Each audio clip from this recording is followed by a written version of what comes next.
네, 안녕하세요. 무더운 여름이 지나고 이제 완연한 가을이 된 것 같습니다. 여러분들 안녕히 계셨는지요? 저는 그 2023년 원래 포럼을 사회를 담당하고 있는 안산 온마음센터 김선식 사회복지사입니다. 만나서 반갑습니다. 저희가 이제 2023년 원래 포럼을 앞에 두 번째 진행했고요. 오늘이 이제 세 번째 진행하는 순서입니다. 그럼 본격적인 강연에 앞서서 오늘 원래 포럼의 주제와 마찬가지로 저희가 앞서 재난 참사로 희생되신 분들 잠깐 생각하는 기억하는 시간을 갖도록 하겠습니다. 불편하지 않으신 분들은 잠깐 자리에서 일어나시겠습니다. 세월호 참사로 희생된 304분과 얼마 전 이태원 참사로 희생된 159분 그분들을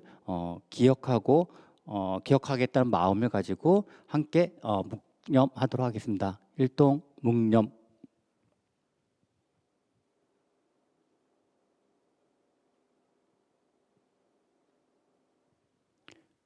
묵념 바로 네, 자리에 앉으시면 되겠습니다.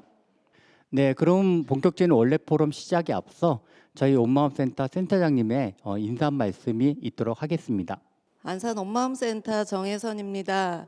네, 무더운 여름이 지났고 이제 쌀쌀한 계절이 돌아왔는데요. 다들 잘 계셨죠? 오늘 이제 올해 3차 원래 포럼이 진행이 되는데요. 오늘 또 바쁘신 이 저녁 시간에 신청해 주시고 참석해 주신 분들께 모두 감사 말씀드리겠습니다. 그리고 오늘 저희가 강연해 주실 강사님은 또 저희 자문위원으로 저희한테 많은 도움을 주고 계시고요. 항상 재난 현장에 가장 먼저 가셔서 구호 활동을 펼치시는 분이시라 저는 이분을 보면 늘 좀 뭐 죄송하다 그런 생각이 듭니다. 오늘 그 강사님의 경험을 또 듣고 저희가 생각하는 시간이 되었으면 좋겠고요. 또 2부에 이야기 손님 두 분도 귀한 분 모셨으니까 좋은 시간 되시기 바랍니다. 감사합니다. 오늘도 함께 자리해 주셔서 감사합니다. 10월 원래 포럼의 메인 강사로는 프라미스 상임이사이자 라이프라인 코리아 대표이사이신 김동훈 대표님이 진행하실 예정이고요. 주제는 재난위기 대응을 위한 사회적 처방 커뮤니티라는 주제로 진행이 될 예정입니다. 그럼 김동훈 대표님 강연 부탁드리겠습니다. 네, 반갑습니다. 오늘 재난위기 대응을 위한 사회적 처방 커뮤니티라는 주제로 여러분과 이야기를 나누게 된 김동훈입니다. 오늘 내용을 위해 가지고 저희가 좀 슬라이드를 좀 준비했는데요. 같이 보면서 이야기를 나누면 좋겠습니다. 예, 일단은 제 소개를 조금 좀 더 드리려고 그러는데요. 지금 제가 이 분야에서 활동한 거는 지금 만 23년인데 그동안 한 20개 나라 정도에서 이제 왔다 갔다 하면서 20년 동안 20개 나라 정도로 왔다 갔다 하면서 주로 이제 국제 구호 활동을 해왔고요.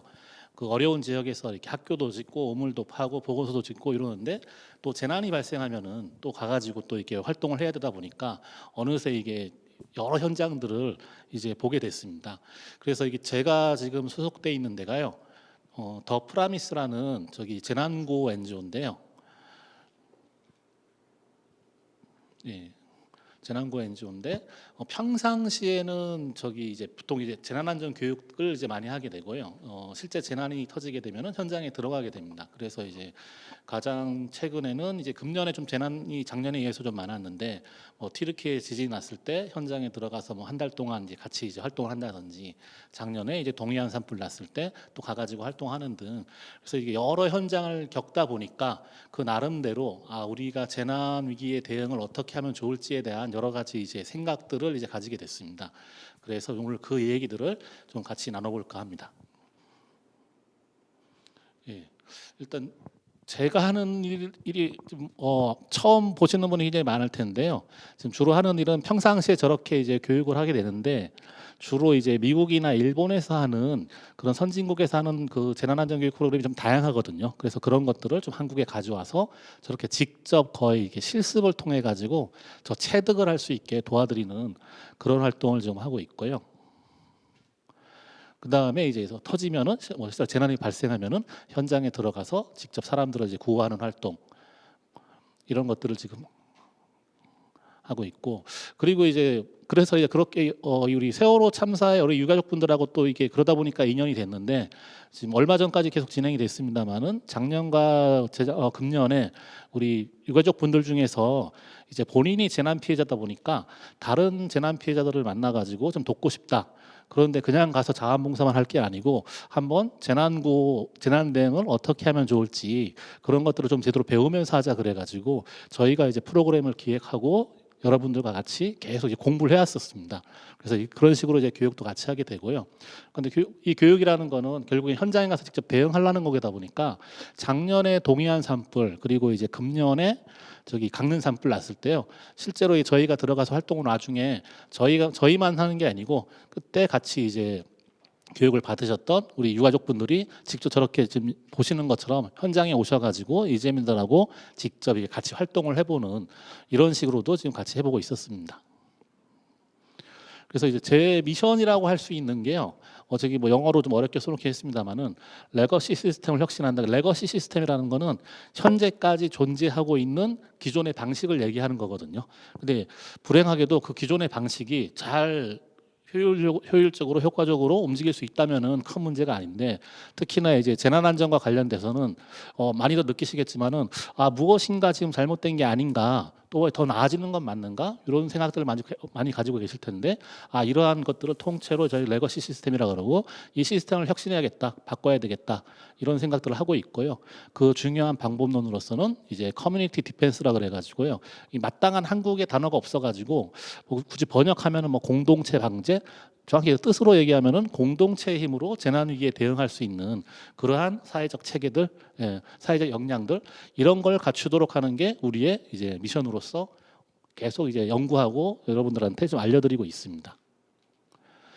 자 그러면은 이제 그런 방식에 있어가지고 저희가 가장 중요하게 생각하는 게 좀 네 가지 기둥이라 그러는 건데 네 개 축인 거죠. 기존에 이제 많이들 이제 전 세계 어느 나라든 간에 재난위기 관련해 가지고는 주로 이제 행정 그러니까 정부가 이제 주로 이게 주도할 수밖에 없는 영역인 건데 그래서 시민들이 참여할 수 있는 영역들이 상대적으로 이게 제약이 많은데 그럼에도 불구하고 재난이 지금 변하고 있다 보니까 시민들이 참여할 수 있는 부분들이 더욱더 강화되지 않으면은 되게 부족한 부분들이 생긴다는 겁니다.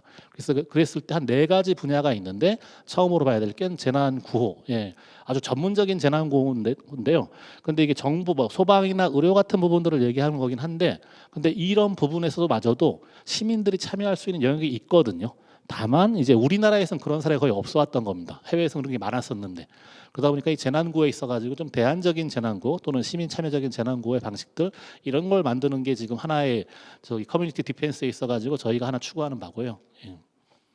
그 다음에 이제 재난 자원봉사인데 보통 시민들이 많이 참여하시는 방식이 자원봉사 형식으로 참여하시게 되는데 해보신 분들은 이제 많이 겪어보셨겠지만은 현장에 가셔가지고 하는 일의 이 종류가 좀 한정적이거든요. 가서 이제 수해난 데 가서 이게 많이 치워준다거나 아니면 밥차에 가서 밥을 짓는다거나. 그런데 현장에서 실제 필요한 일이 굉장히 많고 또 이제 해외의 사례들하고 비교해 봤을 때 굉장히 많은 부분에 많은 다양한 활동이 있는데 한국에서는 그렇게까지 보이지는 않거든요. 그렇다면은 우리가 좀 접근 방법을 좀 바꿔야 되는 게 아닌가? 그래서 이제 재난 자원봉사 자체도 한 단계 업그레이드하는 그 방식을 지금 저희가 계속 이제 찾아보고 있습니다. 그리고 이제 하나는 이제 재난 사회복지인데요. 이게 사회복지는 많이들 들어보셨을 텐데 재난 사회복지는 좀 처음 사회복지사들마저도 들어보는 경우들이 별로 없거든요. 다른 나라들은 그게 있었는데 저희 같은 경우는 저 같은 경우도 지금 한국에 딱 2명뿐인 사회복지사 중에 한 명입니다. 그래서 무슨 한국에서는 뭐 이렇게 코스나 학위가 있는 건 아니고요. 하다 보니 사회복지사인데 하다 보니까 계속 재난만 하게 되는 그런 경우인데 제가 알기로는 지금 2명, 저 포함해서 2명밖에 없고요. 근데 해외에서 이런 것들이 많이 발전돼 있어가지고 보통 지역사회에서 위기가 생겼을 때 기본적으로 이제 지역사 평상시에 우리 사회적 약자들을 지역사회에서 돌보는 거를 사회복지기관들이 되게 중요한 역할을 하고 있는데 특이하게 한국에서는요 재난이 발생하면은 그 사회적 약자들이 재난 약자로 자동으로 전환이 됨에도 불구하고 사회복지기관이나 사회복지 분야가 이거에 대해서 나서질 않습니다. 나서지 않는 데는 여러 가지 이유가 뭐 제약 조건들이 있긴 한데요. 어쨌든 해외와 비교했을 때 그 지역 사회에서 굉장히 기본적이면서도 중요한 역할을 하는 사회복지 분야가 한국에선 거의 작동을 안 하고 있어가지고 이 분야를 반드시 키워야 된다. 그래서 그와 관련된 활동들을 좀 하고 있습니다. 그리고 이제 재난에 강한 마을 만들기는요. 이제 아무래도 재난 대응의 최전선이라 한다 그러면은 여러분이 살고 있는 그 마을이거든요. 그렇다면은 항상 재난위기가 났을 때 외부의 사람들이 와서 도와주는 거 이거는 그 다음 문제인 거고, 항상 재난 대응의 최일선이라 그러면은 제가 여러분한테 질문을 드려도 똑같은 질문 드린다 그랬을 때 재난 대응의 최일선은 누구일까요? 그러면은 보통은 좀 119 많이 생각하시거든요. 틀린 건 아닌데요. 그런데 이제 해외 사례들을 보니까 시민들한테 어떻게 가르치고 있냐면은 재난 대응의 최일선이 누구일까요? 그러면요. 당연히 지금은 정답이 뭐냐면은 여러분 자신이라는 겁니다. 주민들이라는 거죠. 주민들이 주민을 이거하고, 그러니까 내가 내 가족을 지키는 거고, 우리 이웃 내가 우리 이웃을 돕고 이웃이 나를 도와주고 또 우리 마을 사람들끼리 서로 돕고, 그 다음에 이제 전문적인 구조대가 와서 도움도 주고, 그 다음에 재난 구호팀도 오고 재난자원사팀도 오고, 이런 구조라 가지고 첫 번째로 대응하는 사람이 보통 주민들이 직접 하게 되는데, 그게 굉장히 중요함에도 한국에서는 잘 알려지지 않았었고, 그랬을 때 이제 그 평상시에 그럼 이 재난에 대응하기 위해서 공동체가 어떠한 준비를 해야 되는지, 이건 국가적인 관심사이기도 하고 주민들 스스로의 관심사이기도 했던 거죠. 그래서 굉장히 많은 다양한 관련된 프로그램이 선진국들은 발달돼 있는데, 불행하게도 우리나라는 지금 거의 사례가 없는 편입니다. 그러니까 이것도 역시 새로 만들어 가지고 한국 사회에 좀 많이 알려야 되겠다, 이런 생각을 하게 돼 가지고 지금 네 가지, 재난구호, 재난사회복지, 재난자원봉사, 재난에 강한 마을 만들기, 이것들이 어쨌든 한국에서 잘 이게 정립이 돼 있었을 때 좀 더 안전한 사회로 갈 수 있는 하나의 방법이라고 지금 저희는 보고 있습니다. 자, 그러면은 이제 본격적인 얘기를 좀 해봐야 될 텐데, 지금까지는 제가 주로 하는 방식에 있어가지고 중요하게 생각하는 지점들에 대해서 이제 하나의 축을 말씀드린 거고, 여러분하고 직접적으로 관련이 있는 게, 제가 이러한 활동을 하다 보니까 이 장벽들이 있습니다. 아마 여러분이 느끼는 장벽과 직접적으로 연관이 있는데요. 여러분들 입장에서도 특히나 코로나19 같은 큰 재난을 겪고 나서는 우리가 뭔가 하긴 해야 될 것 같은데, 근데 우리가 재난 전문가도 아니고 어떻게 해야 될지도 모르겠고, 그래서 이제 무엇을 어떻게 하면 좋을지 이렇게 이제 많이 고민들이 있으셨던 걸로 알고 있는데요. 자, 그럼 그런 것들을 돕기 위해서 저희가 시민들을 만나 가지고 우리 공동체 힘으로 한번 극복해 봅시다 했을 때 이 장벽들이 있습니다. 이 장벽들을 넘어야만이 다음 단계로 넘어갈 수 있는데, 첫 번째 장벽이란 거는 많은 분들이요 갈수록 이제 재난을 되게 어쨌든 중요한 사회 이슈라 생각하지만은 정작 본인의 이야기가 아니고 자꾸 남의 이야기로 생각하는 그 경향이 있거든요. 예. 그랬을 때 재난이 발생하면은, 예를 들어 지난번도 저희가 지금 어제까지 예천에서 활동해, 경북 예천에서 활동했는데, 지난번 여름의 수해 때문에 전국에 50분이 돌아가셨고, 그 중에는 그 오송 참사도 포함돼 있었고, 그 최수근 상병 사건도 포함돼 있던 게 그 예천이었거든요. 그게 17분이 돌아가셨는데, 그 예천에 가서 마을들 가서 계속 석 달 동안 구호 활동을 지금 했었습니다. 이제 했었는데, 보는 사람 입장에서는 굉장히 큰 사건이네, 참 불행한 사건이야 그러지만은, 본인은 피해를 안 받았기 때문에 나로서는 뭐 기부를 한다거나 뭐 자원봉사를 간다거나 도와줄 수 있어도 본질적으로는 제 일은 아니라고 느끼는 거죠. 남들의 불행한 일이라고 느끼는 건데, 그런데 이러다 보니까 실제 코로나19처럼 큰 재난 발생했을 때 이제 본인이 이제 피해 당사자가 됐을 때 이게 다 자기 일이라고 생각하면 좋겠는데, 여전히 많은 분들이 여전히 재난을 멀게 느끼시는 거예요. 그러다 보니까 저 같은 사람 만나가지고 얘기 들어보면은 저 사람은 재난 분야에 종사하는 사람이고, 우리 동네 재난 생기면은 뭐 적십자도 있고 의용소방대 있고 자율저항재단 있고 재난과 관련된 단체들이 다 있으니까 보통 그분들이 하시는 게 아닌가. 그리고 우리는 뭐 이렇게 전문가도 아니고 뭐 그거를 목적으로 한 것도 아니니까 도움을 드릴 수도 있고 도움을 안 드릴 수도 있고 뭐 이런 건데, 이런 방식에서는 이제 더 이상 해결점이 잘 안 나올 텐데요. 근데 왜 사람들이 이렇게 재난을 자기 일처럼 여기지 않고 멀게 느끼는 걸까? 제가 보기엔 일단 단어의 문제가 좀 하나 있습니다. 왜 재난이라 그러면은, 예를 들어 우리가 이 공익활동 분야에 보건, 인권, 환경, 여성 다양한 분야가 있는데 그 중에 하나로 재난을 보시는 겁니다. 실제로 재난이라는 분야에는 아까 말씀드린 적십자나 전국재해구협회나 다양한 단체들이 있거든요. 나름대로 생태계처럼 보이는 겁니다. 그러다 보니까 우리 동네가 재난위기를 당하면은 소방서부터 해가지고 그런 단체들 와가지고 쭉 활동을 하시니까 우리는 뭐 이렇게 핵심은 아니지 이렇게 생각하시는 거거든요. 그런데 우리가 좀 생각을 바꿔야 될 게 뒤에 말씀드리겠습니다만은 재난이 지금 변하고 있거든요. 변하고 있고 여러분이 감당이 안 되고 대체 어떻게 해야 될지 모른다고 생각할 정도로 무엇인가 좀 현상이 변화되고 있는데 이거에 좀 제대로 대처하기 위해서는 단어를 바꾸셔야 됩니다. 어떻게 바꾸느냐? 지금 저는 계속 이분을 하다 보니까 거의 습관적으로 재난이라는 단어를 쓰는데요. 여러분들 입장에선 제가 재난이라는 단어를 쓸 때마다 그 단어를 위기라고 읽으시면 됩니다. 위기고 재난 그러니까 쉽게 말해서 지금 제가 여기 있는 데가 안산인데 안산에 재난이 온 게 아니고요. 예, 아니고 안산이라는 공동체가 위기에 처한 겁니다. 자, 그러면 안산이 재난을 당했으면 재난 관련 단체들은 집중적으로 움직이고 나머지 분들은 뭐 할 수도 있고 안 할 수도 있는데요. 안산이라는 공동체가 위기에 처해 있습니다. 뭐 어떻게 하시겠습니까? 내가 안산에 있는 뭔 일을 하던 사람이든 간에 우리 공동체가 위기에 처했기 때문에 이걸 극복하기 위해 가지고는 무엇이라도 자기가 할 수 있는 그 자리에서 할 수 있는 역할을 하시려고 그러겠죠. 공동체 이걸 극복하기 위해 가지고 이런 것처럼 재난이라고 단어를 쓰지만은 모든 건 다 위기로 이해하시면은 지금 우리가 왜 이런 일을 해야 되는지 조금은 좀 더 이해하실 수 있겠습니다. 자, 그럼 두 번째 장벽이 있는데요. 거의 상식적으로 한국은 재난이 적은 나라라 그럽니다. 그렇게 이해하시거든요. 그러다 보니까 이제 말들은 되게 이게 되게 안전이나 재난이 중요한 문제 하면서 실제 행동은 그렇게 많이 움직이진 않거든요. 기본적으로 깔려 있는 무의식 속에서는 우리는 재난이 적은 나라인 거고 어쩌다 벌어지는 이 정도 사건으로 볼 때가 있습니다. 그럼 우리나라에서 가장 많은 재난들은 화재하고 풍수해거든요. 화재, 풍수해는 매년 벌어지고 있는데 그래서 제가 지금 2014년 세월호 참사 이후에 화재와 풍수에 가장 많이 일어나는 재난을 다 빼고서 큰 사건을 한번 적어본 겁니다. 이제.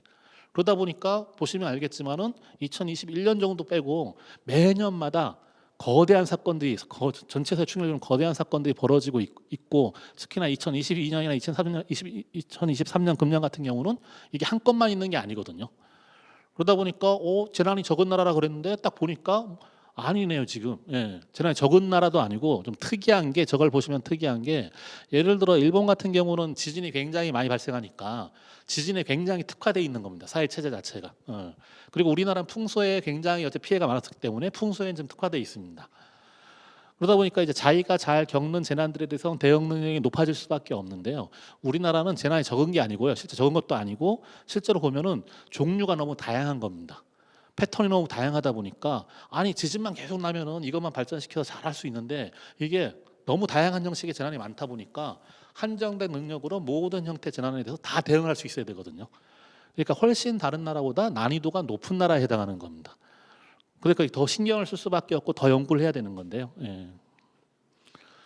자, 그리고 이제 세 번째 장벽이란 거는 재난 자체가 변하고 있다는 걸 이해할 필요가 있는데 이제 과거의 연장선상에서 생각할 때가 많으세요. 이게 무슨 얘기냐면 사례를 몇 가지 보면 금방 이해하실 수 있는데요. 재난 자체가 변하고 있는 건데요. 재난이 어떻게 변해요? 옛날에 폭염이 있었으면 지금도 폭염이고 옛날에 수해면 지금도 수해고 옛날에 태풍이면 지금도 태풍인데 아니요. 이름만 똑같지 내용이 달라지고 있습니다.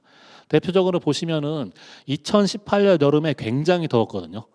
기억하시는 분들이 모르겠는데 그때 너무 여름에 더워가지고요. 그때 우리나라 여러 부처에서 통계를 냈는데 그중에 가장 보수적인 통계입니다. 보수적인 통계를 냈는데 그때 여름에 더워서 돌아가신 분들이 저희 표에 보시는 것처럼 48명이었습니다. 48명 더워가지고 전문 용어로 사실 온열질환이라 그러는데요. 근데 사람이 추워서 죽는다는 건 거의 직관적으로 이해할 수 있습니다. 근데 사람이 더워서 죽는다고? 그런 일이 있을 수 있는 거야? 또는 다른 나라 얘기였습니다. 보통은 이제 다른 나라에 그런 사례가 있었다. 어렵게 사는 나라 그런 나라가 있다 그랬는데 2018년에 집단적으로 저런 현상이 발생했고 그래서 그때부터 바뀐 게요.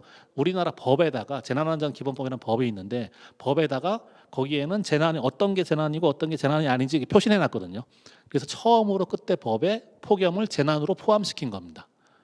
폭염이 재난인 거죠 지금. 그러다 보니까 그 이전하고 지금하고 달라진 거는 이제 많이 보실 수 있는데 예전에는 아무리 더워도 그냥 날씨가 더운 거니까 그거에 대해서 대응하든 말든 그거는 본인들의 선택 사항이었습니다. 그런데 지금은 폭염이 재난으로 포함되기 때문에 자동으로 대응해야 되거든요. 이 정부는. 그래서 많이 보실 수 있는 게 길 지나다닐 때 보면은 횡단보도 있는데 거기에 있는 그늘막 이런 것도 있고 주위에 여름 때면 무더위 쉼터나 이제 폭염 대피소 이런 게 많이 설치되고 있거든요. 그냥 이제 해야 되는 겁니다. 무조건 재난이기 때문에. 그러면 폭염도 이렇게 바뀌었네. 예. 그리고 지금 안 더운 여름이 있는 해도요. 보통 우리나라에선 최소한 10명에서 20분 정도가 매년 돌아가고 계시거든요. 그래서 이게 더 이상은 폭염이 단순히 더운 거로 볼 수 없다는 거죠. 예. 그 다음에 이제 산불이 계속 많아지고 있는데, 산불은 옛날에도 있었고 지금도 있는 건데, 자, 그럼 대표적인 산불이 작년에 이제 울진 산불이라 그러는데, 정확히 하면 동해안 산불이고 울진을 포함해가지고 5개 지역이 지금 특별 재난국이 됐었는데, 그때 기억하실지 모르겠습니다만은 사람이 끈 게 아니거든요. 불이 워낙 커졌는데 열심히 소방청하고 이제 산림청이 열심히 하시긴 하셨는데, 불을 끈 결정적인 원인은 인력으로 끈 게 아니고요, 비가 껐습니다. 비가. 만약 그때 계속 비가 오지 않았으면 더 이상 못 껐을 거거든요. 예, 사람이 힘으로 끌 수 없는 불들, 그게 막 퍼져가지고 이제 도시까지 들어와가지고 이제 덮치게 되는 이런 형태. 그러면 캘리포니아 산불, 호주 산불, 이번에 났던 하와이 산불, 캐나다 산불, 이런 형태의 산불들이 한국에서도 벌어지고 있다는 겁니다. 그래서 지금도 이게 소방관분들하고 얘기해 보시면은, 옛날 같은 경우는 이제 산불이 잘 나는 기간이 있으니까 그 기간 동안에 대국민들을 상대로 해가지고 계몽 캠페인, 산불 조심 캠페인, 이런 걸 하는 것들이 하나의 중요한 방법론이었는데, 갈수록 이제 이게 애매해지고 있다는 겁니다. 왜냐? 1년 내내 산불이 나는 데다가 예전에 산불이 잘 안 나던 지역도 나기 시작하니까, 거기에다 인력으로는 끌 수 없는 형태의 산불까지 지금 벌어지고 있는 거죠. 그럼 똑같은 산불이라도 내용이 변한 거죠. 거기에다 이 초대형 산불이 무서운 거는 도시로 들어오거든요. 이름은 산불인데 도시로 들어오면 입장을 바꿔놓고 생각하시면 돼요. 예를 들어 우리 시내에 불이나 화재가 났다 그러면 그냥 건물 하나에 화재가 난 거니까 다들 거기로 몰려가거든요. 몰려가서 거기를 끌 텐데, 산불이 도시로 들어오게 되면은 건물 하나를 불태우기 아니고 여러 군데를 동시에 불태우게 되는 거죠. 이게 대화재인 거죠. 근데 이름은 산불이에요, 여전히. 이건 산불이 아닌 겁니다, 이게. 예. 그래서 이제 전문가들이 이거 뭐 도시명 산불 이런 식으로 해서 새로 구분한다거나, 이제 초대형 산불이라고 해가지고 요거를 공식 용어로 하자. 아직까지 공식 용어가 아니었거든요. 이제 그런 얘기까지 있을 만큼 산불의 형태가 지금 변한 겁니다. 자, 그럼 또 변한 게 있는데, 작년에 모두 기억하시겠지만 신림동 반지하 참사 같은 경우는 이제 현장들을 보게 되면요, 좀 특이한 현상이 벌어지는 게, 저희도 그때 현장 들어가서 저 신림동 그 옆에 있는 금천구에 가서 저희 단체가 활동했었는데, 그 한 마을에 골목 사이에 두고 그 마을에 있는 데 반지하 가구가 한 141가구였습니다. 모여 있는 거죠. 그 중에 108가구가 물에 잠긴 겁니다. 반지하 가구들이 전부. 근데 그분들 어쨌든 탈출하셨겠죠. 잠기기 시작하니까 각자 자력으로 탈출한 분들도 있고, 또 동네 사람들 오셔가지고 다 구해준 경우도 있고. 그럼 거기도 그랬고 그 신림로도 그랬던 건데, 불행하게도 저 집이 지금 이게 탈출을 못 하셔가지고 그런 건데, 자, 그럼 현장을 보게 됐을 때 보통 우리가 홍수나 침수라는 거는 이 저지대가 전체가 다 잠기는 이런 것들을 많이 상상하는데요. 이제 그런 건 여전히 기본적으로 있는 거고요. 근데 또 추가된 게, 현장 갔을 때 이 골목은 잠겼는데 이쪽은 또 안 잠겼어요. 바로 옆에 있는데 또 그 옆에 또 잠겼어. 그러다 보니까 도시 전체를 봤을 때 저지대만 침수되는 게 아니고 이제 핀셋으로 꽂은 것처럼 곳곳이 침수당하는 거죠. 근데 이런 현상이 벌어지는 이유는 우리가 이제 기후 변화 때문에 감당할 수 없는 집중호우가 내리는 것도 원인인데요. 또 하나가 우리가 도시를 너무 개발해 놔가지고 도시 바닥을 전부 다 콘크리트로 덮어버린 겁니다. 그러다 보니까 엄청난 비가 쏟아질 때 이 물이 갈 데가 없습니다. 갈 데가 없으니까 자연스럽게 어디로 가냐? 반지하 가구나 지하차도나 지하 주차장으로 가게 되는 겁니다. 거기에 모이게 되는 거죠. 그러다 보니까 핀셋으로 꽂은 것처럼 도심 곳곳에서 이제 물에 잠겨버리는. 그래서 이것도 이게 기존의 이제 홍수 개념하고 조금 더 다른 형태로 나타나다 보니까 도심의 홍수라고 이렇게 해서 새로 설명하기도 하고 있습니다. 그런 것처럼 코로나19나 지진처럼 예전에 없었던데 새로 생기니까 이걸 신종 재난이라 그런 거고요. 이건 새로운 형태니까 새로운 거고, 기존에 존재했던 재난 형태도 지금은 내용상으로 기후변화와 우리 난개발하고 결합이 되면서 내용들이 지금 변하고 있는 겁니다. 그럼 재난이 전반적으로 지금 변하고 있다는 거죠. 자, 그러면 이제 그 변화된 재난 상태에서 재난이 변했으니까 당연히 우리의 재난 대응 방식도 변해야 되는 건데, 그런 맥락에서 생각하는 게 아니고 이제 옛날 방식으로 생각하게 됐을 때 자꾸 답이 안 나오는, 어떻게 해야 될지 모르는 이런 문제가 있습니다. 자, 그럼 네 번째 장벽은 이제 재난이 여러분들한테 직접 피해를 미치게 되는데요. 어떤 식으로 미칠까? 뭐 태풍이 오면은 뭔가 무너진다 이런 식으로 간단하게 생각하시는데, 이 변화되는 재난 속에서 여러분이 맡게 될 앞으로 현실이라는 거는 내용이 좀 많이 바뀝니다. 바뀌는데 그거 좀 보시면 알 텐데 이건 제 주장이 아니고요. 국립재난안전연구원이라고 해가지고 정부기관입니다. 정부의 공식적인 연구기관인데 이제 시나리오가 있습니다. 이제 시나리오가 있어가지고 나름대로 최악의 경우를 가정해가지고 재난 시나리오를 만듭니다. 그러니까 이렇게 만들어 두면은 이런 큰 사건이 벌어졌을 때 최악의 경우다 보니까 우리가 이러이러한 게 대응이 안 되겠네. 그러면서 자연스럽게 우리가 부족한 것들을 이제 알게 되거든요.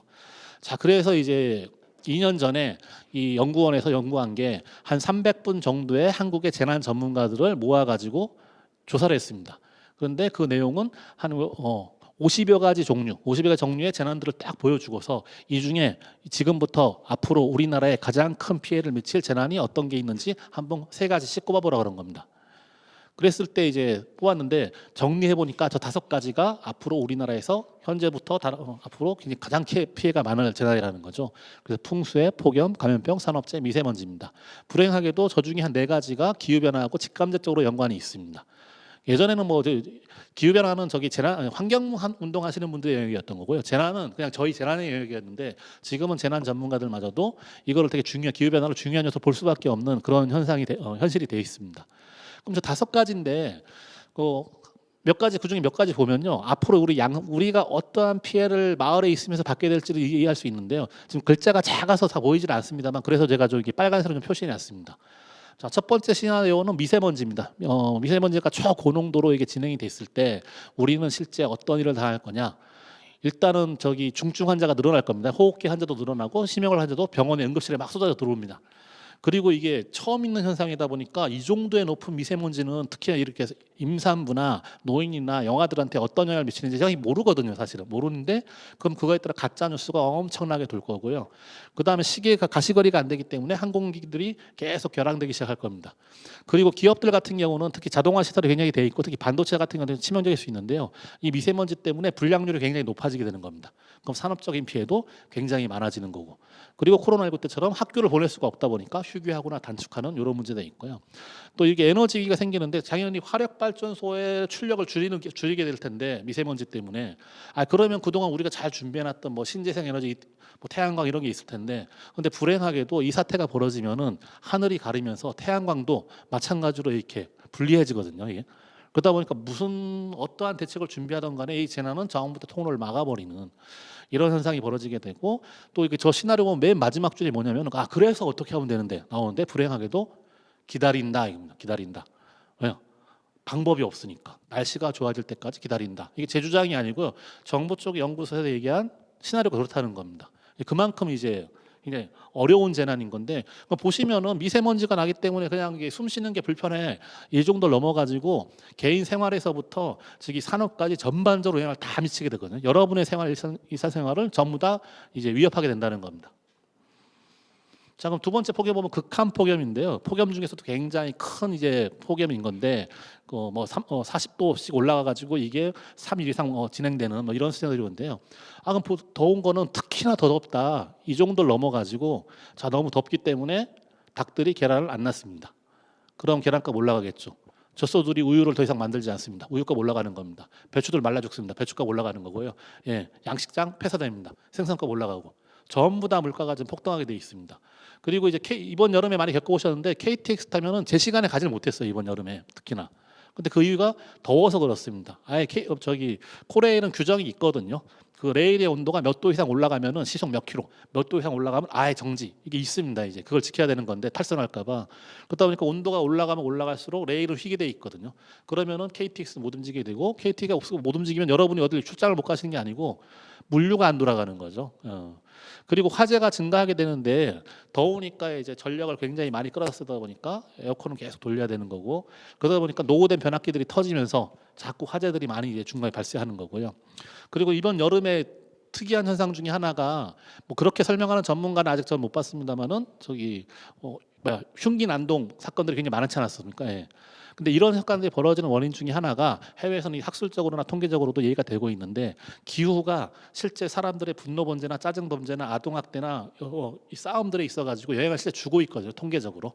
근데 그거보다 더 이렇게 기본적인 문제들이 있으니까 그런 것까지 다 얘기를 하지는 않는데 이런 기간 중에 그러한 분노 범죄들이 사회적으로 굉장히 늘어나는 성향이 실제 존재합니다. 자, 그다음 가뭄에다가 작년 기억하실지 모르겠는데 전남 지역 같은 경우는 그 광주시 전체가 제한급수까지 갈 뻔했거든요. 그 직전에 이게 해소가 됐었는데 물이 부족해지니까 방법이 없게 되는 겁니다. 이제 그럼 대도시 전체가 제한급수를 해야 되는 그런 상황들, 그리고 대정전이 올 수 있는 그런 상황들이 오로지 더워가지고 벌어질 수 있다는 거죠. 좀 더 땀이 날 만한 더위의 문제가 아니고 사회 전반적으로 영향을 지금 미치게 되는 겁니다. 그리고 또 하나는 저기 슈퍼 태풍인데요. 예. 시나리오는 여기까지 볼 텐데요.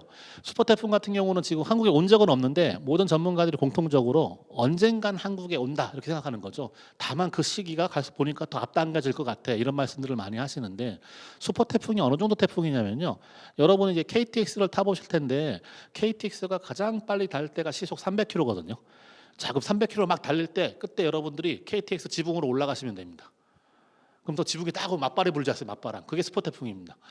자, 그러면은 그 슈퍼 태풍이 온다는 거는 예를 들어 안산을 딱 통과하면은 안산의 단원구만 피해를 보는 게 아니고요. 안산 시내 전체가 다 이게 피해를 보는 거죠.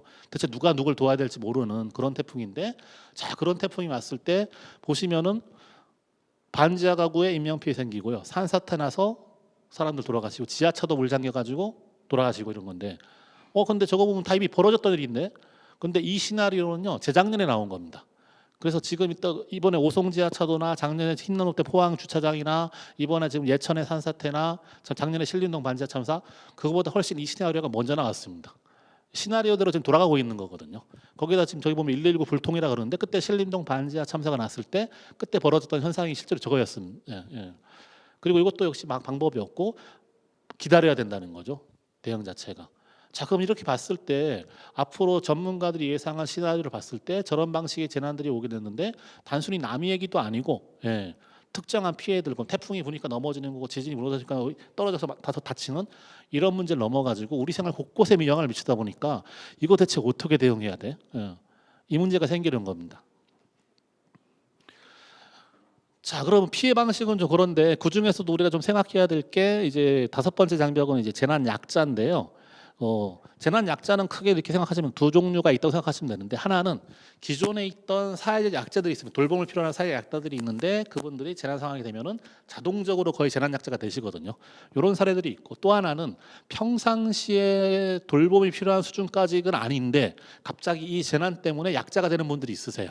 코로나19 때 많이 보셨던 게 초반에 나왔던 게 이제 저기 물류센터 근무자들, 그다음 콜센터 근무자들, 이런 분들이 나중에 피해를 입고 나중에는 저기 소상공인들이 많이 피해를 입고, 특히 이 코로나19 기간 중에는 20대 여성들의 자살률이 굉장히 높아지고, 그러니까 생각지도 못한 데서 자꾸 문제가 터지는 거고 약자들이 발생하거든요. 그럼 기존의 약자에서부터 새로운 약자까지 계속 있는데, 저희가 지금 저희 보통 재난에 대응한다 그랬을 때 보통 예를 이재민이니까 자연재난 나면은 이재민을 하나의 집단으로 보는 거지. 그러니까 야, 이재민 중에서도 주 재난 약자가 있어가지고 이들을 따로 돕는다, 이런 개념으로 움직이지를 못하고 있거든요. 우리나라는 일단 이재민 전체를 돕는다고 생각하시니까요. 이분들 다 힘든데.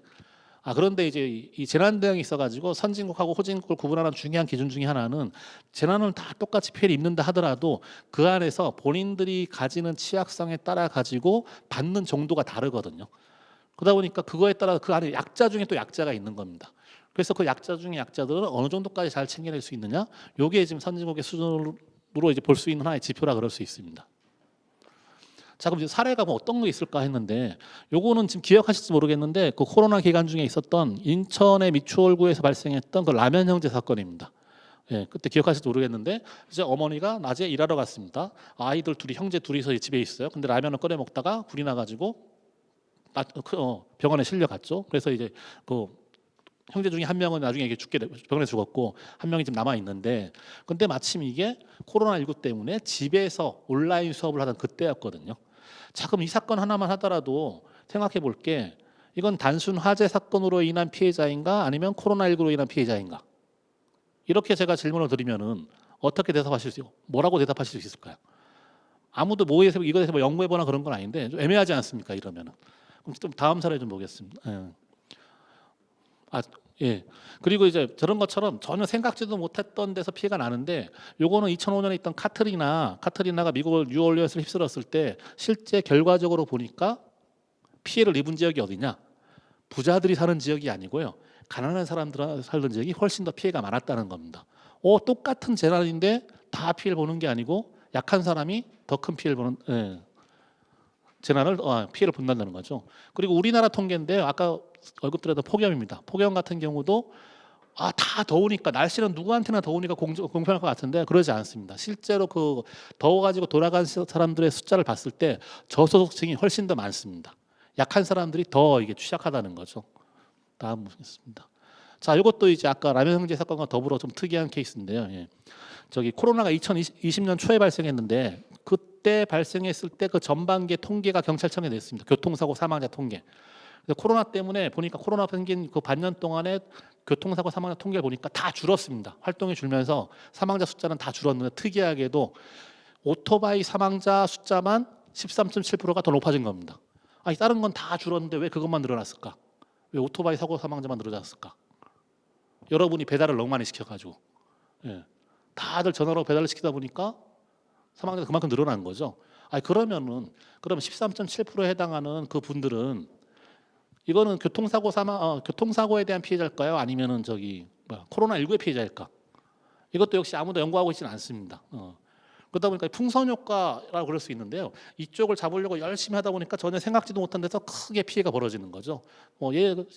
많이 겪어보셨던 예 중에 하나가 코로나19 때 헌혈을 안 해가지고 사람들이 모이질 못하니까 헌혈이 안 돼가지고 피가 부족해진 현상. 그러니까 바이러스 재난이니까 바이러스 때문에 고통받는 사람들이 직접적으로 피해갈 것 같은데 그거하고 별개로 전혀 다른 고통들이 생겨나고 있는 거죠. 이제 이런 식으로 벌어지고 있는데 이거는 일부러 이렇게 찾아보지 않는 이상은 재난약자라는 관점을 가지고 찾아보지 않는 이상은 보이지가 않는 겁니다. 보이지가 않기 때문에 아무도 대처를 하지 않게 되는 거죠. 자, 그리고 저는 집이 제주도인데요. 어머니가 지금도 제주도에 귤농사 짓고 있습니다. 그런데 귤이 지금 남해안까지 올라가, 기후변화 때문에 남해안까지 올라갑니다. 사과도 계속 북쪽으로 올라오고 있지 않습니까? 예. 이러면은 이게 어떤 식으로 피해를 미치냐면요. 그럼 사람들이 얘기하는 거죠. 그러면은 좀 시설 투자해가지고 이제 제주도니까 감귤이 안 될 것 같으면 이제 망고를 키우면 되겠네, 파인애플 키우면 되겠네. 예, 이론적으로는 맞고 실제로 그렇게 하시는 분들이 있는데, 나이 드신 저희 어머님께서 지금 갑자기 은행 대출을 받아가지고 이걸 하실 리도 없고요. 빚을 자기 자식한테 남기려고 그러지도 않겠죠. 그러니까 이제 이론은 맞는데 그렇게 하질 못하게 되는 겁니다. 그러다 보니까 이 기후 변화 때문에 어쨌든 이거 감당이 안 돼가지고 스스로 빈곤해질 수밖에 없는 그런 일들이 계속 벌어지는 거죠. 이건 되게 큰 범위에서 벌어지고 있는 거고요. 자, 그러면 지금까지 불행한 얘기들, 그다음에 장벽들만 얘기했었는데, 그러면 이제 어떻게 해야 될 건가? 이제 가장 간단한 방법은 우리가 모두 생각하는 것처럼 우리 정부가 뭔가 제대로 역할해줬으면 좋겠는데, 근데 만족스럽지 않은 것 같고 여러 가지 사건을 보더라도, 그럼 우리는 어디에 기댈 수 있을 것인가 봤을 때 오늘 말씀드리려는 거는 올해 핵심 주제에 해당하는 이제 공동체와 관련된 문제인데요. 실제 재난 상황을 보면은 제가 공동체가 대응해야 됩니다라고 말씀을 드리는 게 아니고 오로지 근거는 그동안 공동체가 대응을 해왔거든요. 해왔기 때문에 그 사례들을 보시면은 왜 이걸 해야 되는지 알게 되고, 그래 왔다면은 실제 그래 왔다면은 왜 그 알려지지 않았을까? 아무도 관심이 없으니까요. 찾아보지 않으니까 지금 나오지 않았던 겁니다. 사례 보시면 될 텐데요. 요 코로나19 때 상황입니다. 코로나19 때 상황인데 시간상 사진 몇 개만 설명드릴 텐데요. 자, 왼쪽 위에 보면은 막 박스들이 쌓여 있습니다. 그때 코로나19 처음 터졌을 때 지금 대구에서 1차 대유행이 있었지 않습니까? 1차 대유행이 있으니까 전국에서 구호품들을 굉장히 보냈습니다. 이제 그게 대구 스타디움에 굉장히 쌓이게 되는데 사람들은 어떤 분들이 계셨냐면은 그럼 기부를 하고 싶은데 요즘 이렇게 구호단체들 NGO도 못 믿겠어. 그 돈 가지고 제대로 쓰고 있는 건지 이런 분들도 계셨어요. 그냥 기부도 많이 하셨는데 또 못 믿어가지고 그런데 도움을 주고 싶어. 그럼 어떻게 하셨냐면 이분들이 자기 스마트폰을 딱 꺼낸 다음에 커머스에 들어가가지고 거기서 물건을 사는 거야. 마스크가 부족하대. 그럼 마스크를 구매한 다음에 그거의 수취인을 누구로 해놓냐? 대구로 해놓은 겁니다. 대구에 있는 그 스타디움으로 딱 해놓으면은 택배 기사들이 그 물건은 거기다 갖다 놓는 거죠. 그러다 보니까 전국에서 개인들이 보낸 구호품들이 굉장히 많이 쌓였었습니다. 이거는 처음 벌어진 현상은 아니었고요. 2019년 강원도 고성 산불 때도 대피소 재대책본부 앞에요. 전국에서 개인이 보낸 택배 구호품들이 엄청나게 세져 있었습니다. 그러니까 중간에 누구는 못 믿겠고 그래도 난 뭘 하고 싶어요. 그렇다고 막 현장까지 가서 자문할 정도는 안 돼. 그러다 보니까 스스로 직접 행동을 해가지고 스스로 구매해서 스스로 배달시켜서 정확히 필요한 시점에 필요한 물건이 필요한 사람한테 전달되도록 이런 행동이 지금 벌어진 거죠. 그리고 이제 오른쪽 밑에 보시면은 마스크인데 이제 투명한 마스크 보신 적 있을 거예요. 이게 입이 보이는 마스크인데요. 지금은 이제 회사들이 만들어서 상업적으로 판매하는데 저걸 맨 먼저 개발한 사람들은 이 청각 장애인들을 돕던 사람들이었습니다. 왜냐 이게 입술 모양을 보고서 대화가 하고 있었는데 갑자기 코로나 닥치니까 전부 다 마스크를 써야 되는 거예요. 근데 이분들을 도와야 되는 사람들도 마스크를 쓰게 되니까 소통이 더 힘들어지는 거죠. 그래서 이 도와주는 분들이 어떻게 해야 될까 하다가 아이디어를 낸 게 투명한 마스크를 만들어 가지고 내가 주어지는 그 장애인 분들하고는 소통을 계속 해야 되겠다. 이렇게 해서 스스로 개발한 겁니다. 스스로 개발했는데 이게 나중에 회사들이 직접적으로 생산까지 하게 된 거죠. 그러니까 이 거대한 문제를 해결하기 위해 가지고 스스로 이제 행동에 지금 나서시게 된 겁니다. 자, 이거는 지금 코로나19 때뿐만 아니고 다른 사례도 있는데요.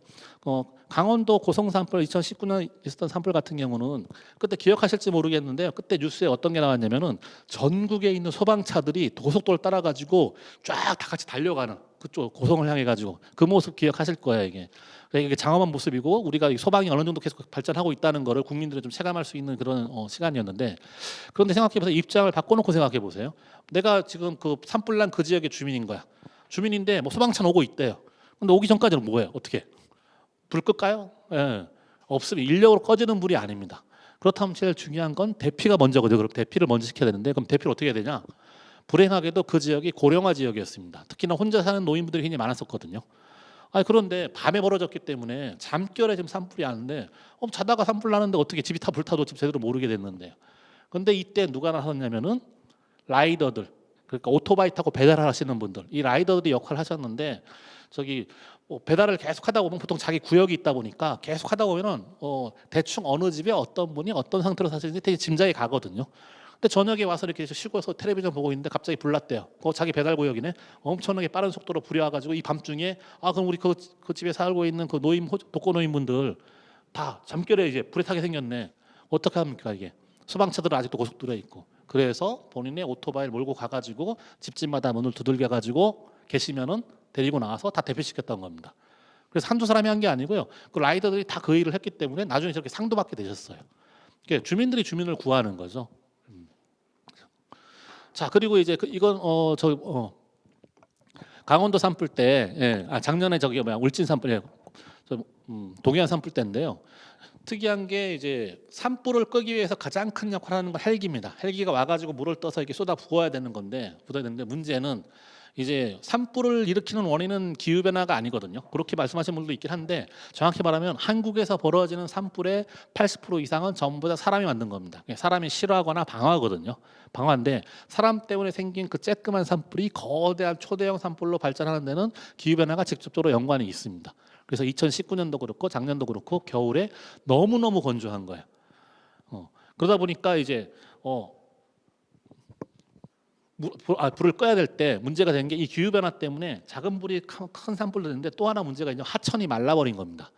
헬기들이 가서 하천에서 물을 떠와야 되는데 물이 부족한 거죠. 그러다 보니까 실제 그때는 한강까지 왔거든요. 한강까지 와서 계속 물을 떠갔는데 이거 어떻게 합니까 이거를? 전국 헬기들은 다 와 있는데. 그래서 그때 강원도에 있던 저기 레미콘 기사들이 누가 시킨 것도 아니고 평상시 훈련받은 것도 아니고 무슨 권한이 있는 것도 아닌데 이 소식을 듣고서 자기 레미콘에다가 물을 가득 싣고 와가지고 저 헬기 지길자에 계속 모이는 겁니다. 모여가지고 헬기 내리면 계속 물 채워서 올려주고 본인도 물 떠오고. 그거 시킨 게 아니었습니다. 스스로 만들어가지고 이 거대한 사회 문제 해결을 위해 가지고 자기가 가진 역량을 가지고 할 수 있는 것들을 찾아서 이렇게 하게 된 거죠.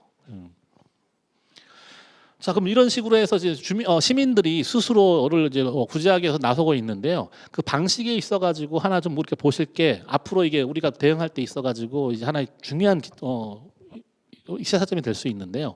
오버턴 윈도우라고 영어긴 합니다만은 외우실 필요는 없고요. 그냥 윈도우니까 창문이겠죠. 원래 정치학에서 쓰는 용어인데 이게 적용이 될 수 있어가지고 창문이니까 창문은 열고 닫을 수 있고 넓혀질 수가 있는 건데 특이하게도 한 사회는 이걸 수용할 수 있는 범위의 주장의 범위가 있는 겁니다. 아무리 좋은 얘기라도 받아들일 수 있는 그 한계가 있는데 예를 들어 가지고. 이 동성애 같은 문제들은 예전에 우리나라에서는 전혀 언급도 못했거든요. 그런데 지금은 입장이 뭐든 간에 토론을 하지 않습니까? 토론하는 그만큼 창문이 넓어진 거예요, 이게. 그런데 이러한 현상들이 재난이 났을 때 특히나 넓어지거든요. 넓어지는데 그 사례를 보시면은 왼쪽 밑에 보시면 저 드라이브 스루 방식인데 드라이브 스루 방식이라는 건 우리나라에서 개발을 했고 이거 전 세계로 수출이 됐습니다. 그러니까 이제 모이질 못하고 있는데 의료진들이 어떻게 이 사람들을 대할까 했을 때 드라이브 스루. 근데 이걸 누가 만들었냐? 정확히 얘기하면요, 인천의료원에 있는 그 응급의학과의 의사 선생님이 제안하신 거예요. 그러니까 이게 전국으로 퍼지고 나중에 전 세계로 퍼졌습니다. 그런데 평상시에 만약 그 의료계가 이런 있을 때 그러면 그것도 왜 삼성병원도 아니고 아산병원도 아니고 그냥 지방에 있는 공공의료원에 다른과 교수도 아니고 응급학과 교수가 얘기한다고 해서 이걸 전국 표준으로 채택할까? 이건 쉬운 문제가 아닌 겁니다. 제가 동생이 현지 기사라서 이게 얘기를 들어봤거든요. 그런데 거대한 문제가 생기니까 기존의 관성들 이런 것들 다 놔두고서 문제 해결할 수 있는 방법을 찾고서 바로 채택을 하게 되는 거죠. 오른쪽 위에 보시면은 어떠한 여성분들이 지금 뭐 뒤집어 쓰고서 마스크 작업을 하고 있는 건데요. 마스크를 만드는 게 아니고 마스크 공장에 가서 자원봉사 하시는 겁니다. 공장 뭐냐? 1년에 그때 찍을 수 있는 게 지금 우리나라 공장들이 코로나 처음 터졌을 때 800만 장이었거든요, 하루에. 그런데 우리 인구가 5천만이 넘는데 하루에 한 장씩 쓰고 있는데 감당이 안 되는 거죠. 그래서 사회적으로 여러 가지 압력들이 있어가지고 계속 공장을 돌려주세요라고 정부에서부터 시민들이 다 요청하니까 공장들이 돌려요. 돌리는데 그래서 찍어낸 게 1,200만 장이었습니다, 하루에. 근데 그것도 여전히 부족해서 저기 품귀 현상이 벌어졌던 건데, 그런데 그렇게 계속 돌리는데 이걸 누가 감당하겠습니까? 이거 공장 그런 식으로 돌릴 수가 없으니까 사람이 계속 이게 필요하니까. 그런데 그 순간에 우리 시민들이 자원봉사로 그 공장에 가가지고 이걸 하고 있는 겁니다. 같이 일을 하고 있는 겁니다. 그럼 좀 특이한 자원봉사인 것 같은데 우리가 생각해 볼게. 역대로 이 사건이 벌어지기 전까지 우리나라에서 자원봉사했을 때 남이 영업시설에 가가지고 도와주는 걸로 자원봉사라고 한 적이 없습니다. 여러분이 점심때 식당에 가서 밥 먹고서 거기서 계속 설거지하고 계셔도 보세요. 그러면 이게 그거 훌륭한 일 하십니다. 이렇게 얘기 안 하죠. 뭐 하는 짓이냐 그러지. 예. 그런데 어떤 사회적 합의나 토론이 없음에도 불구하고 거대한 사회 문제 해결하기 위해 가지고 사람들이 가가지고 행동을 하신 거죠, 이제. 그럼 이렇게 전례가 생기면요, 기존의 틀을 깨버리는 새로운 전례가 생기면은 다음번에 그러한 재난들이 또 다른 재난이 왔을 때 그거에 기준해 가지고 또 움직일 수가 있는 겁니다. 예. 그리고 저기 소주병이 보이는데 저걸 왜 넣었을까 하면은요, 대선이라는 회사는 지금 부산에 본사가 있는 그 소주 회사인데 코로나 닥치니까 뭐가 사회공헌 좀 해야 되겠어요. 그래서 뭘 했냐, 뭐 기부금도 당연히 내는 거고, 임직원 봉사도 해야 되겠는데 이 코로나 상황에서 뭘 할 수 있겠어? 그러면은 그냥 시장통에 가가지고 소독하는 거 좀 같이 해주시려고 했는데 하다 보니까 소독약이 다 떨어졌습니다. 떨어지니까 소독약을 또 구해와 그러니까 구할 수가 없어요. 예, 마스크처럼 완전히 값이 올라가지고 돈을 줘도 구하기가 힘든 상황이 된 거죠. 그럼 어떻게 이거 소독약 없으면 더 이상 봉사활동을 못 하겠네? 대체 이 소독약은 뭘로 만드는 거야 하니까 알코올로 만들죠. 그럼 알코올은 누가 가지고 있는데? 우리가 가지고 있죠. 우리가 소주 회사니까. 그래서 우리가 만들면 되겠네. 그런데 이게 다만 이게 주류세가 걸려 있기 때문에 국세청의 허락을 무조건 받아야 되는 겁니다. 국세청에 가가지고 요청을 한번 해봤어요. 정말 이렇게 될까 싶긴 하지만은. 근데 국세청 입장에서도 딱 받으면은, 그런 요청을 받으면은 원료를 이렇게 전환시키는 거를 받으면은 보통은 처리하는 게 보통 한 달 걸리는 건데 사안이 워낙 중대한 거다 보니까 단 3일 만에 처리해 줍니다. 그래가지고 그 허락을 국세청 허락을 받아가지고 요거를 바꿔가지고 소개 바꿔가지고 이제 다시 작업을 하기 시작한 거죠. 또 이 소식을 들은 창원에 이제 무학소주라는 회사가 있는데 경쟁사입니다. 영남을 반분한다 그러더라고, 대선하고 무학하고. 근데 자기 경쟁사가 그런 특이한 사회공헌을 해요. 어떻게 하겠습니까? 마찬가지로 본인들도 국세청에 얘기해가지고 허락받은 다음에 또 한 거죠. 이 소식을 들은 제 고향인 제주도에 있는 제주소주 한라소주가 있습니다. 가만히 있을 수가 없죠. 똑같이 허락받은 다음에 기억하실지 모르겠는데 코로나19 초반에 마스크 대란은 꽤 오래 갔거든요. 꽤 오래 갔는데 손세정제는 금방 풀렸습니다. 왜 그러냐? 소주 회사들이 작업을 한 거죠, 이게. 그런 것처럼 본인들도 한 번도 해보지 않은 사회공헌인 거고 이게 과연 신청한다고 될까? 전례가 전혀 없는데 공무원들한테 얘기했을 때, 그리고 또 공무원들 입장에서 또 전례가 없던 건데 하게 되는 거죠. 이런 것처럼 오버턴 윈도우라는 거는 그겁니다. 결국에는 위기에 처했을 때는 비상한 시기에는 비상한 대책이 필요하다 그랬습니까? 이게 기본 패턴인 거예요. 비상한 게 아닌 거죠. 이제 항상 이럴 때면은 비상한 상황이 닥치면은 평상시 내가 이런 얘기하면은 좀 이렇게 이상하게 취급받지 않을까? 이런 생각 다 버리고요. 쏟아낼 수 있는 거 다 쏟아내 가지고 같이 얘기해야 됩니다. 그 얘기하는 곳 속에서 전혀 생각지도 못한 이러한 대책들을 만드는 거고, 그러한 훌륭한 대책 중에 훌륭한 것들 살아남아 가지고 또 전국화되는 거고 나중에 매뉴얼화되고 이런 식으로 발전하는 거거든요. 자, 그리고 또 하나 보면은 코로나 의병이라고 언론에서 붙였는데요. 지금 2015년에 메르스 사태 났을 때 그때도 감염병이었지 않습니까? 그때 자원봉사 하신 분들이 44,000명이었거든요. 정부가 행안부가 계속 집계하고 있었습니다. 근데 감염병 상황에서 자원봉사한다는 거는 그럼 내가 감염의 위험을 무릅쓰고 밖에 나가가지고 자원봉사를 하는 거네요. 시민들이. 그럼 일반 자원봉사는 다 위축이 되는데요. 특이하게도 우리나라는 그 순간에 감염병 대응 자원봉사가 막 늘어나는 겁니다. 그러니까 본인의 위험을 무릅쓰고라도 우리 사회를 위해서 뭔가 해보겠다는 시민들이 굉장히 늘어나는데 메르스 때 44,000명이었는데요. 이 기록이 단숨에 깨졌습니다. 저거는 2020년 초반에 2월 18일 날 처음 코로나19 발생한 다음에 쭉쭉쭉 매달 계산했는데요. 7월 7일 되면은 거의 70만 명이 됩니다. 근데 사실 코로나는 거의 2년 정도 2년 정도 됐었고요. 그래서 지난 2년 동안의 통계를 해보면은 누적 인원 368만 명입니다. 368만 명이라는 거는 우리나라 역사상 가장 많은 재난자원봉사가 참여했던 게 그 태안 기름 유출 사건 때였거든요. 그때가 123만 명입니다. 근데 이게 기록이 깨졌어요. 이제 368만 명. 역시 이것도 아무도 연구를 안 하시는 것 같더라고요. 근데 이게 무슨 얘기냐면요. 건국 이래로 가장 거대한 시민들에 의해서 재난위기 극복하기 위한 거대한 자원봉사 운동이 벌어졌어요. 지난 2년 동안. 그런데 아무도 이걸 온당히 좀 평가를 안 하시는 거죠. 그럼 이 거대한 힘은 대체 어떻게 해야 되는 거냐? 예. 이거 미담이라고 하기엔 너무 규모가 크지 않습니까? 사람들이 의병운동이라 그러는 게 생각해 보세요. 누가 시킨 것도 아닌 거예요. 이게 본인이 자발적으로 하는 거고 또 그 안에 자발적으로 유도가 생기는 거고 서로 하다 보니까 전국에 다 있고 나중에는 정부까지 참여해서 같이 해버리는 겁니다. 이제 이거야말로 진짜 의병운동일 수밖에 없는 거죠. 이러한 국민들이 위기 앞에서 쓰는 움직이는 국민들의 힘은 어떻게 해야 될 거냐? 미담이니까 미담이라 생각하니까 아무도 연구 안 하고 그냥 내버리는 거고요. 해외에서는 이걸 역량이라고 보는 거예요. 역량이기 때문에 우리가 뭔가 이 역량들을 위해서 역할을 해야 된다는 거죠. 그래서 이제 하나의 뭐 결론에 해당할 수 있는 얘기인데요. 이제 이거는 이제 일본에서 쓴 표현이 새로운 공공인데 이게 어떤 얘기였냐면은 2011년에 동일본 대지진이 발생했는데 그때 거대한 재난이었지 않습니까? 근데 그 동북 지역에서 발생했는데 그 동북 지역에 있는 지자체들이 도쿄에 있는 거기 중앙 정부 얘기를 해줘야 우리가 도와주러 갈 텐데 부르지도 않는데 막 가지는 않거든요. 근데 아무리 기다려도 소식이 안 와요. 알려주는 사람이 없어. 그래서 나중에 헬기를 띄워가지고 쭉 가서 보니까 완전히 초토화된 거예요. 심지어는 지자체가 다 컨트롤 타고 무너져 버렸어요. 그러니까 연락이 없었던 겁니다. 그 상황을 보고 그때야 이제 재빨리 이제 구호팀을 또 투입했는데 딱 들어가 보니까 그 사이에 되게 늦게 갔는데 그 사이에 그럼 그 피해자가 어떻게 하고 있냐? 다 방치됐을까? 아니요. 행정이 못 움직이고 있는 그 순간에요. 동네에 있는 여러 뭐 교회에서부터 사찰에서부터 마을 공동체, 뭐 사회적 경제 조직, 별의별 어쨌든 뭐 모임들, 자원봉사 모임들이 다 나와가지고 누가 시킨 것도 아닌데 서로 도와가지고 계속 버티고 있었던 겁니다. 그러다 보니까 일본 정부 입장에서 딱 봤을 때 사실 재난 대응은 우리 정부가 해야 되는 역할인 건데 우리가 미처 챙기지 못하고 있는 그 순간에 컨트롤 타워가 무너져가지고 정부가 역할을 제대로 못하고 있는 그 순간에도 시민들이 나와가지고 각자 자기 공동체를 지키기 위해서 계속 움직이고 있더라. 사실상 정부의 역할을 하고 있더라.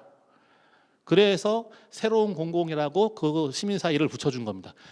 나는 원래 공공, 정부니까 나 원래 공공. 당신들은 새로운 공공. 우리 정부 뭘 할 거냐?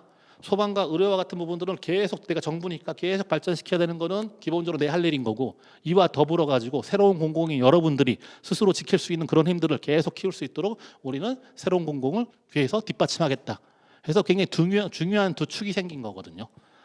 자, 그럼 일본이 사례이긴 한데 코로나19 때를 보더라도 우리는 이 새로운 공공이 우리 사회에서도 굉장히 지금 많이 생겼었거든요. 평상시 자기네 목적 사업이 재난이 아님에도 불구하고 우리 지역사회 코로나 어쨌든 19에 대응하기 위해 가지고 지역사회 돌봄을 위해 가지고 굉장히 많은 단체들이 재난 관련되지 않은 단체들이 나섰습니다. 그러다 보니까 이 힘을 어떻게 살리느냐, 아까 같은 의병들 같은 이제 그 시민들의 힘을 어떻게 살리느냐, 여기 하나의 중요한 포인트가 될 수 있겠습니다. 자, 그러면은 뭐 사례로 좀 많이 말씀드리긴 했는데요. 이걸 꿰고 있는 하나의 이론들, 이론 요거 하나만 요거만 좀 기억해 주시면은 앞으로 이게 대응하시기 좀 이렇게 좋을 수 있는데요. 자, 보시면은 자조, 협조, 공조라는 건데요. 그 재난에 대응하는 방법은 세 가지가 있습니다. 세 가지가 있는데 뭐 간단하거든요. 자조라는 거는 내가 날 지키는 건 자조입니다. 협조라는 거는 우리끼리 돕는 거, 마을 사람끼리, 우리끼리 이웃끼리 돕는 거. 공조라는 거는 보통 여러분들이 많이 관심 가지고 있는 국가의 위기관리 시스템, 119 같은 거죠. 좀 세 분야가 있습니다. 세 가지 대응 방법이 있는데 아니 뭐 너무 당연한 얘기를 또 이렇게 하냐 그러는데 다음 걸 보시면 좀 이게 달라질 수 있는데요. 일본에서 1995년에 고베 대지진, 거대한 지진이 발생했는데요. 그때 많은 분들이 돌아가셨고 어떤 분들은 살아남았죠. 살아남은 사람들한테 인터뷰해가지고 물어본 겁니다. 질문이 간단합니다. 어떻게 해서 살아남게 되셨어요? 자, 그 중에 66.8%가 자조로 살아남았어요. 내가 스스로 살아남은 거야. 지진이니까 뛰쳐나왔겠죠. 그 다음에 28.1%의 분들이 협조로 가족들이 구해주고 옆집 사람이 구해주고 마을 사람 구해주고 동네 사람 지나가다 구해주고 이런 거죠. 이제 그럼 정작 우리가 기대하는 국가에서 보낸 구조대가 와서 구해준 건 1.7%밖에 안 된다는 겁니다. 이거 100명에 2명도 안 된다는 거거든요. 그러면 이 현상은 일본에 있던 95년의 고베 대지진의 특별한 현상인가? 아닙니다. 다 이렇다는 항상 이렇다는 겁니다. 그래서 여러분들은 보통 하면은 지진, 태풍, 홍수 이렇게 재난 유형으로 구분하는데 우리 시민들 입장에서는 그렇게까지 안 하시고 딱 두 가지로 구분하시면 돼요. 큰 재난, 작은 재난. 작은 재난은요, 우리 동네 어디 한 군데 불이 났습니다. 이거 뉴스에도 안 나오고요. 소방서부터 동네 자문서 다 가가지고 다 해결해 버립니다. 이 정도는 충분히 감당할 수 있는 역량이 됐거든요, 우리 사회가. 그런데 우리가 많이 겪어보지 못한 거대한 재난 같은 경우는 항상 이 패턴으로 정부가 우리나라 국민의 절반을 소방관으로 임명하지 않는 이상은 나머지를 구할 방법이 없는 겁니다. 그러다 보니까 해외 이 경험 많은 정부들은 자연스럽게 자조나 협조를 굉장히 중요시하게 여기는 거고 여기에 대한 뒷받침들을 굉장히 하는 건데 불행하게도 우리나라는 자조나 협조의 개념이 거의 극히 희박하거든요. 그럼 자조와 협조 관련된 교육이나 협력 체계 이런 것들이 거의 존재하지가 않습니다. 일반 시민들마저도 전부 다 공조에 관심이 있으세요. 재난 문자가 빨리 왔냐 안 왔냐, 소방관들이 빨리 오냐 안 오냐 이렇게 관심이 그렇게 돼 있으니까 자조나 협조가 이게 성장할 수 있는 그런 배경이 없는 거고, 재난 대응을 공동체가 한다 했을 때 되게 여전히 생소하게 느끼시는 거예요. 이게 이런 이제 맥락들이 있었기 때문에. 자, 그럼 답이 있어야 되는 답이 문제는 많은데 답이 있어야 되는데 거의 유일한 답은 뭐 레질리언스라고 뭐 어렵게들 얘기하는데요. 뭐 이렇게 탄력성 또 회복 탄력성이나 그러는데 요거 아직도 학술적으로도 완전히 동의된 개념은 아닌데요. 예를 하나 들어서 설명드리면 쉽게 이해할 텐데 사진 보시는 것처럼 상처가 났습니다. 상처는 재난인 겁니다. 재난인 거고 여기 상처 나면 제일 먼저 하는 게 이게 드레싱 하겠죠. 씻어서 드레싱하고 그 다음에 약 발라서 밴드 딱 붙이고 그리고 그러고 있으면은 시간이 지나면서 몸 자체가 신체가 회복력이 있으니까 자연스레 아물겠죠. 자, 여기 이때 이렇게 드레싱 해주고 약 바르고 밴드 붙여주는 게 공조입니다. 공조인 거고 그리고 이제 스스로 복원하는 게 있지 않습니까? 신체가 가진 게 이게 자조와 협조의 힘인 거거든요. 그런데 생각해 보십시오. 이게 복원력이 없어요. 복원력이 없으면 어떻게 되는 거냐? 몸이 스스로 회복할 수 없으면은 매일같이 이거 드레싱해서 계속 붕대 갈아줘야 되는 겁니다. 반대로 이제 회복력은 있어. 그런데 공조가 안 되네. 드레싱 안 해주네. 이러면요 아무는 게 아니고 골마버리는 거죠. 그러다 보니까 자조, 협조, 공조는 서로가 맞물려 가지고 서로 각자의 역할을 할 수 있을 때 가장 이상적으로 돌아간다는 겁니다. 이런 것들이 지금 회복력이 있는 상태인 거고. 그런데 그런 맥락에서 봤을 때 우리나라는 공조가 계속 발전하고 있는 건 맞는데 나머지 부분이 없기 때문에 특히나 새롭게 변하는 재난에 대응해 가지고 적응하기가 너무 힘든 거죠. 대응도 제대로 안 되는 거고 모든 게 정부가 다 할 수 있는 게 아니다 보니까. 자, 그래서 고민들을 굉장히 많이 했었습니다. 현실적인 과제들은요, 이런 문제들 때문에 지역사회가 자체적으로 대응 능력이 필요한데 횡단적 연결이 필요한 건데 이건 뭐냐? 재난만 관련된 단체들이 움직이는 게 아니고 평상시 우리 사회복지, 지역사회, 사회복지, 마을공동체, 자원봉사, 시민운동 뭐 등등 다양한 단체들 있지 않습니까? 이걸 횡단해야 된다는 거예요. 횡적으로 연결해야 되는 거죠. 미리 연결돼 있어서 평상시 서로 친하게 안 지내도 좋으니까 우리 지역사회가 큰 재난을 당하게 되면은 같이 움직입시다 해가지고 이런 관계 정도는 있어야 된다는 거고요. 이거 우리가 할게 아무도 잘 얘기가 못하겠죠. 그럼 니들이 뭔데 이럴 거니까. 그러다 보니까 이런 것도 관련 사전에 나름대로 좀 누가 역할을 하면 좋겠는지 그런 게 있어야 되는데 해외 사례를 보면요. 저희가 그 역할을 누가 하냐면은 어느 분야에 소속되는 거 상관없이 그 지역사회에서 명망이 있는 분이 계세요. 그런 분들이 자기가 원래 재난 전문가가 아닌데 저 상황이 되면은 시민 전체 공동체 얘기를 하는 겁니다. 같이 모여서 같이 합시다 해가지고 하면은 그 사람의 신망을 믿고서 많은 단체들이 모여가지고 목적 사업이 다르더라도 같이 움직인다는 거죠. 그리고 이제 보통 재난 나면은 구조나 구호를 많이 생각하시는데 아니요, 그거는 이제 기본적으로 벌어져야 되는 거고요. 우리가 공백이 있는 게 돌봄, 일상 회복. 그럼 구호품만 주고 끝인가요? 그 다음부터 어쨌든 일상으로 돌아가기 여러 가지 것들이 있는데 이 부분들에 대해서 챙겨주는 게 거의 없다는 겁니다. 그리고 이제 이미 얘기 드렸습니다만 특히나 재난 극초기에 대응하는 능력이 있는데 이거는 뭐 소방을 많이 준비시킨다고 되는 문제가 아니고요. 평상시에 우리 개인과 공동체들이 서로 살리기 위해서 각자 도생이 아니고 서로 도와서 살 수 있는 방법들을 일상적으로 좀 복원해야 된다는 거죠. 그런데 현실적인 과제들을 계속 이거 답을 찾고 있고 계속 이제 알려드리고 있고 같이 연습하고 훈련해보고 있는데요. 현실은 쉽지 않습니다. 현실은 쉽지 않아가지고 민간 협력이 되면 좋겠는데 아직까지 협력보다는 민간 동원 이런 것들이 이 행정에 되게 익숙한 거고요. 그 다음은 이제 대응 체계는 옛날 거 그대로 가지고서 여기에 뭐 더 얻는 방식. 특히 요즘 같은 경우는 이제 여기다 또 IT 기술을 얻는 방식. 근데 체계가 거기에 얻는다 그래가지고 근본적으로 해결책이 되기 힘든데 그런 부분들이 좀 있고요. 여전히 지금 재난은 자기 일이 아니라고 생각하시는 기관들이 태반이세요. 예, 예. 그러다 보니까 이게 뭘 얘기해도 이게 뭐가 되질 않는 거죠. 그리고 특히나 이제 우리나라 단체들은 이제 이해관계가 다를 때 서로 협업이랑 뭐 네트워크 연대 뭐 이보다 같이 함께 일해보는 경험들이 굉장히 적은 겁니다. 예. 그러다 보니 평상시에 그런 경험들이 많이 없다 보니까 갑자기 하자 그러면 이게 쉽지가 않고요. 그리고 이제 마지막 시민들이 되게 시민들의 힘이 중요하다 그러는데 아까 말씀드린 여러 가지 사례들이 시민들이 만들었던 사례들이 실제 행정에서 어떻게 처리되고 있냐면은 행정들이 이제 재난 끝나면 백서 만들지 않습니까? 백서. 그 백서에 뭔 내용이 나와 있냐면 공무원들이 얼마나 열심히 했는지 나와 있습니다. 시민들이 한 얘기 없어요. 예. 그리고 시민들이 한 얘기는 미담이라 그래가지고 의인상 같은 거 주곤해서 이제 신문에 토픽으로 나오는 거죠. 시간이 지나면 검색도 안 됩니다. 예. 그냥 있으면 좋고 없으면 모르고 뭐 이런 식의 역량으로 보지 않는다는 겁니다. 그래서 이것들을 좀 넘어서야 될 필요가 있겠습니다. 예. 그래서 저희가 뭐 이런 것 때문에 저는 어쨌든 현장에서 뭐 답을 찾고 있는 사람인 거예요. 그래서 제가 지금 해보고 있는 시도는 이런 겁니다. 이게 네 가지로 이게 저희 단체의 원칙인데 한번 같이 생각해 볼 만한 것을 말씀드리는데요. 첫 번째로 왼쪽에 있는 게 플랫폼 스타일이었는데 어차피 큰 재난, 복합적인 재난 이런 게 많아지고 있어가지고 한 단체가 해결할 방법이 없습니다. 갈수록. 그럼 어떻게 해결해야 되냐? 답은 없더라도 같이 해결해야 되는 거죠. 각자 해버리면 적십자 따로, 재고협회 따로, 우리 프라미스 따로, 말고는 따로 다 따로 해버리면요 해결이 안 된다는 겁니다. 그래서 아예 할 때부터 공동으로 대응할 수 있는 그런 방식을 만들어야 되는 거고, 그리고 두 번째가 사각지대, 아까 말한 재난약자나 약한 틈새를 찾아서 해야 되는데 이거는 전 세계 어떤 나라 정부도 쉽게 하지 못하거든요. 정부는 기본적으로 해야 될 일이 많다 보니까 어떻게 하든 간에 틈새가 생기기 마련인 거고 이 틈새를 민간이 가서 메꿔야 되는데 우리가 이게 부족하다는 겁니다. 그리고 또 하나 생각해보면 재난약자의 당사자성인데 그럼 재난약자들이나 재난 피해자들은 그냥 도움을 받아야 되는 사람들일까? 아니요.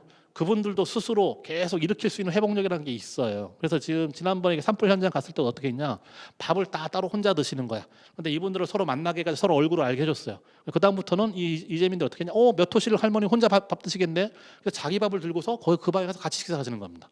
원래 있는 사회적 지지관계를 복원해 주면요 서로 극복할 수가 있습니다. 당사자인 거죠. 예, 수동적인 존재들이 아니고. 그리고 뭔가 시스템이 바뀌었으면 좋겠는데 맞으러 봐야 될 거는 우리가 제도도 바꾸고 할 수 있는데요. 지금 우리 시민들 차원에서 할 수 있는 거는 일단은 좀 사례를 만드는 게, 그럼 재난에 강한 마을 만들기 만다거나 아니면 재난 속에서도 우리 공동체에 서로 돌봄을 일으키는 그런 사례들을 만드는 이런 사례를 보여줘야 행정 쪽에서도 이게 되는 거구나 생각하고서 뭔가 변화의 근거로서 제시할 수 있을 텐데 그런 것들을 좀 만들어 볼 필요가 있는 것 같습니다. 자, 이제 거의 막바지가 됐습니다. 이제 이것도 이게 외국의 사례인 건데 외국에 했던 내용들을 이렇게 보시는 건데 실제로 재난 당한 사람들 보니까 밖에서 누군가 와가지고 도와주지 못하는 그런 뭐 아주 극단적인 상황에 하더라도 우리끼리라도 서로 도와가면서 버틴다 이거죠. 예, 또 그게 가장 큰 힘이 되는 거고. 그래서 사실 재난 대비라는 거는 사람이 우리가 할 수 있는 재난 대비가 우선적이 가장 기본적이면서 굉장히 큰 힘이 된다. 이렇게 좀 말씀드린 거고요. 이런 것들을 이게 하나의 원리로서 설명하면은 저 얼굴이 보이는 관계도 이거 좀 일본식 표현이거든요. 일본에서 저 표현을 많이 쓰는 건데 그럼 예를 들어 가지고 제가 엄마예요. 엄마인데 우리 아이하고 같이 있습니다. 근데 큰 재난이 왔어요. 근데 내가 다쳐버렸어. 엄마인데 어떻게? 아이는 살려야 되겠는데. 근데 마치 옆집 아저씨가 재빨리 지금 도망가고 피난가고 있습니다. 그럼 아저씨한테 얘기할 거잖아. 아저씨 우리 아이만 데려다 좀 데려가 주세요. 이렇게. 그런데 그 사람이 평상시에 옆집에 사는데 전혀 인사도 한 번 안 하고 전혀 모른 척하고 이렇게 살았으면은 그때 가가지고 아저씨 좀 도와주세요 얘기했을 때 그 아저씨 입장에서는 좀 고민하다가 속된 말로 쌩까고 가버려도 이상하진 않거든요. 그런데 평상시 아주 친한 사람 정도는 아니더라도 그냥 얼굴만 아는 정도로 하더라도 평상시 좀 인사하고 이 정도 있으면은 그때 위기에 처했을 때 아저씨 우리 아이 반대로 살려주세요 그러면은 그분이 양심이 있으면 아이는 데려갈 거예요. 얼굴을 알고 있기 때문에. 예. 이런 것처럼 이게 단순히 개인과 개인 간의 관계가 벌어지는 게 아니고요. 단체와 단체도 마찬가지입니다. 우리가 재난 현장에 들어갔는데 여기 다문화 가정이 있는데 되게 어려워하세요. 장애인들이 있는데 되게 어려워해. 예. 정부는 지금 전체 챙기느라고 챙기지도 못해. 그런데 우리가 저분들 돕고 싶어. 어떻게 혼자 하기 좀 힘들 것 같아. 그럼 모르는 단체가 있어가지고 우리 같이 합시다 하면은 같이 해주면 좋겠는데 현실이 그렇지 못하다는 겁니다. 니들은 뭔데 이런 거죠 항상. 그런데 평상시에 단체들이 아주 친한 관계가 아니더라도 서로 알고는 있는 관계라 그러면은 그 위기의 순간에 우리 좀 같이 해볼까요 그러면은 움직인다는 겁니다. 확률적으로 훨씬 더 높다는 거거든요. 그래서 개인과 개인뿐만 아니고 단체와 단체 간에도 얼굴이 보이는 거. 이거 한국식 표현으로는 느슨한 연대라고 이해하시면 돼요. 이게 그런 것들이 많아지면은 훨씬 더 안전한 공동체가 될 수 있겠습니다. 이상으로 마치겠습니다. 감사합니다. 네, 현대 사회의 재난 위기와 이에 대한 공동체 대응에 대한 강연을 해주셨는데요. 마지막 그 말씀에서 얼굴이 보이는 관계라는 말씀하셨는데요. 얼마 전에 봤던 영화 우리 김은호 공동대표님이 되게 좋아하시는 단어인 아바타 2에서 나온 ICU, 그 단어가 갑자기 그 문장이 생각이 나네요. 그 일부 강연에 의해서 이어서 이제 잠시 진실동행 2023 영상을 잠깐 시청하시고요. 2부 이야기 마당에서 다시 뵙도록 하겠습니다. 네, 김동훈 대표님이 해주신 강연에 이어서 2부 이야기 마당이 진행되겠습니다. 2부 이야기 마당에서는 귀한 손님과 함께 진행할 예정인데요. 먼저 첫 번째 세월호 참사 피해 가족 중에 2학년 4반 김웅기 학생의 어머님이신 윤옥희님과 4.16 안산시민연대의 김은호 공동대표님을 모셨습니다. 여러분 앞서 보신 동영상 그 영상의 목소리 주인공이신 분이 바로 윤옥희님이십니다. 귀한 발걸음 해주셔서 감사합니다. 네, 김은호 대표님께서는 요즘 어떻게 지내셨는지요? 제가 그 4.16 이후에 좀 새롭게 발견하게 된 가치가 몇 가지가 있는데 그 중에 핵심적인 가치가 저한테는 돌봄이라는 가치입니다. 그래서 저한테는 나를 돌보는 게 이 우주를 돌보는 거고, 이웃을 돌보는 게 나를 돌보는 거구나 라는 좀 알아차림이 있었는데요. 그래서 요즘 저는 잘 못하고 잘 안 되긴 하지만 그럼에도 불구하고 좀 나를 잘 돌보기 위해서 되게 애쓰고 노력하고 있고요. 그리고 요즘은 그 탈시설 장애인들이 있는데요. 이분들하고 의사소통 수업을 좀 하고 있고, 그리고 올해 학기 초와 지금 2학기 학기 초에는 안산 내에 있는 5개 학교 중학교에 전교생 상대로 회복적 생활교육하고 기획하고 이러면서 좀 지내고 있습니다. 그리고 뭐 4.16 지속적으로 하고 있는 4.16 활동과 관련해서는 4.16 안산시민연대와 함께 진행했던 4.16 시민대학에 진행하고 이제 평가회의 남겨두고 있고요. 그리고 저희 별들과 함께하는 와동 온마을 학교에서는 노란 리본 공작소 만들려고 지금 준비하고 있고 그렇게 지내고 있습니다. 네, 언제나처럼 항상 바쁘시게 보내시는 것 같습니다. 그럼 윤옥희님께서는 최근에 어떠셨는지요? 네, 요즘에 똑같이 가염일 하고 있고요. 조금 한 열흘 정도는 집에 고양이가 아파서 그냥 꼭 해야 될 일만 아주 간단하게, 그리고 진실동행 가야 될 곳이 있다면 같이 움직이고 있습니다. 네. 정말 왕성한 활동을 해주셨던 분인데 어쨌든 반려묘가 최근에 뭐 많이 아파가지고 반려묘를 돌보는 일에 좀 집중을 하시고 계시다고 하네요. 네. 그럼 그 김은호 대표님께 먼저 질문 하나를 드리겠습니다. 김은호 공동대표님은 세월호 참사 이후에 그 탑승자의 무사귀환을 비는 촛불을 제일 먼저 들으셨던 분으로 알려져 있는데요. 세월호 참사 당시 안산 지역의 상황과 지역 공동체에서 대응도는 어땠는지 그 생생한 현장의 목소리를 한번 그 당시를 떠오르시면서 한번 얘기를 해주시면 감사하겠습니다. 안산은 뭐 잘 아시겠지만 70년대부터 공단이 들어오면서 이후에 학교에서 학생운동했던 분들이 되게 안산 공단 노동자들 지원하게 되게 많이 내려와 있던 곳이어서, 그리고 나서 세월호 참사 일어났을 때는 그로부터 뭐 한 30-40년 지난 후여서 지역사회 어떤 지역보다 시민사회단체가 발달되어 있었고 많은 활동가들이 머무르던 시기였습니다. 지역이었는데, 그래서 4.16 참사가 일어났을 때 누가 뭐라고 이야기할 것도 없이 많은 사람들이, 많은 활동가들이 이 4.16과 관련되어져서 모여들기 시작했고, 그래서 참사가 일어나고 나서 3일 후에 시민대책위가 구성되어졌고요. 그러면서 지금까지 그 시민대책위에서 지금은 4.16 안산시민연대가 되기까지 10년 동안 굉장히 왕성한 활동들을 좀 진행해 왔다라고 이야기할 수 있을 것 같아요. 그래서 그 당시에 크게 4.16 활동과 관련 두 가지 축이 있었는데, 하나는 아까 처음부터 말씀드렸던 4.19 안산 시민대책이라는 단체가 구성되어졌는데, 여기에서는 실질적인 4.16 가족분들 지원 활동, 그리고 진상규명 활동들 좀 진행했던 것 같고요.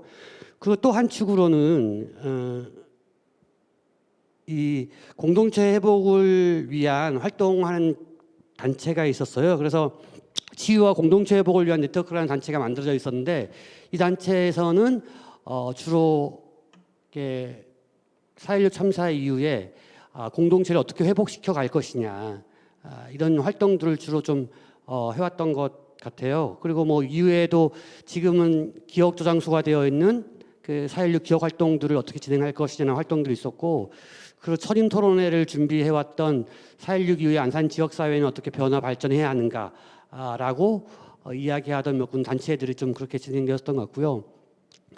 그 중에서 이 공동체 관련된 활동들은 되게 왕성하게 활동을 해왔었습니다. 사실 참사가 일어나고 나서 그 당시에 정말 전혀 이해가 없었던 트라우마 치유와 공동체 회복을 위한 워크샵 2박 3일 동안 안산에서 진행하기도 했었고, 마을 분과라는 모임이 만들어져서 그 마을들이 4.16 가족분들을 어떻게 만나야 하고 어떤 지원 활동을 해야 하는지에 대한 논의도 있었고, 그런 활동도 되어졌었고요. 사실은 지금까지 이 마을 공동체와 관련된 활동들은 계속되어지고 있었고, 그 뿌리들 찾아보면 4.16 참사를 겪고 나서 각 마을마다, 특별히 뭐 제가 있는 와동, 일동, 고잔동, 뭐 이런 동네에서는 동네 촛불부터 시작해서 지금까지 계속해서 4.16 가족분들 만나고 지원하는 활동들을 좀 진행을 하고 있었고, 그리고 4.16 참사 이후에 시민대책위가 구성되어지고 나서는 공동체위원회가 그 시민대책위 밑에 있으면서 4.16 참사 이후에 안산 지역사회에서 마을과 공동체와 관련된 모든 활동가들이 다 모여서 한 달에 한 번씩 모여서 이후에 안산 지역사회를 좀 어떻게 변화시키고 어떻게 성장시키고 치유하고 회복해 갈 것인가에 대한 논의를 좀 굉장히 많이 진행했던 것 같고요. 사실은 초창기에는 이 온마음 센터도 저와 같이 와동에서 또 다른 동네에서 피해 밀집 지역 동네에서 다양한 공동체 회복 활동들을 좀 해왔었어요. 근데 지금은 좀 여러 가지 지역 활동과 관련돼 정리되어지면서 안 하고 있지만, 그런 부분과 관련해서 오늘 우리 그 강사 선생님 강의를 들으면서 그 당시 초창기에 온마음 센터가 했었던 그 공동체 회복 지원 활동들이 굉장히 중요하고 의미 있는 활동이었구나라는 사실을 좀 다시 한번 알아차리는 시간이었던 것 같아요. 그 사실은 저희 공동체 회복팀 내에서는 매년마다 좀 공동체와 관련된 재난 이후에 토론을 했었는데, 그것들이 좀 잘 총화가 안 되어져서 좀 아쉬운 마음들이 있었고, 좀 한 가지 예를 들면 오늘 선생님 얘기 들으면서 떠오른 거지만, 그 당시에 초창기에 각 주민센터마다 상담하는 천막이 치워져 있었어요. 그래서 심리 상담가가 그게 상주하면서 상처받은 주민들을 좀 돌보고 상담해주는 그런 곳이 있었는데, 근데 아무도 안 가는 거예요.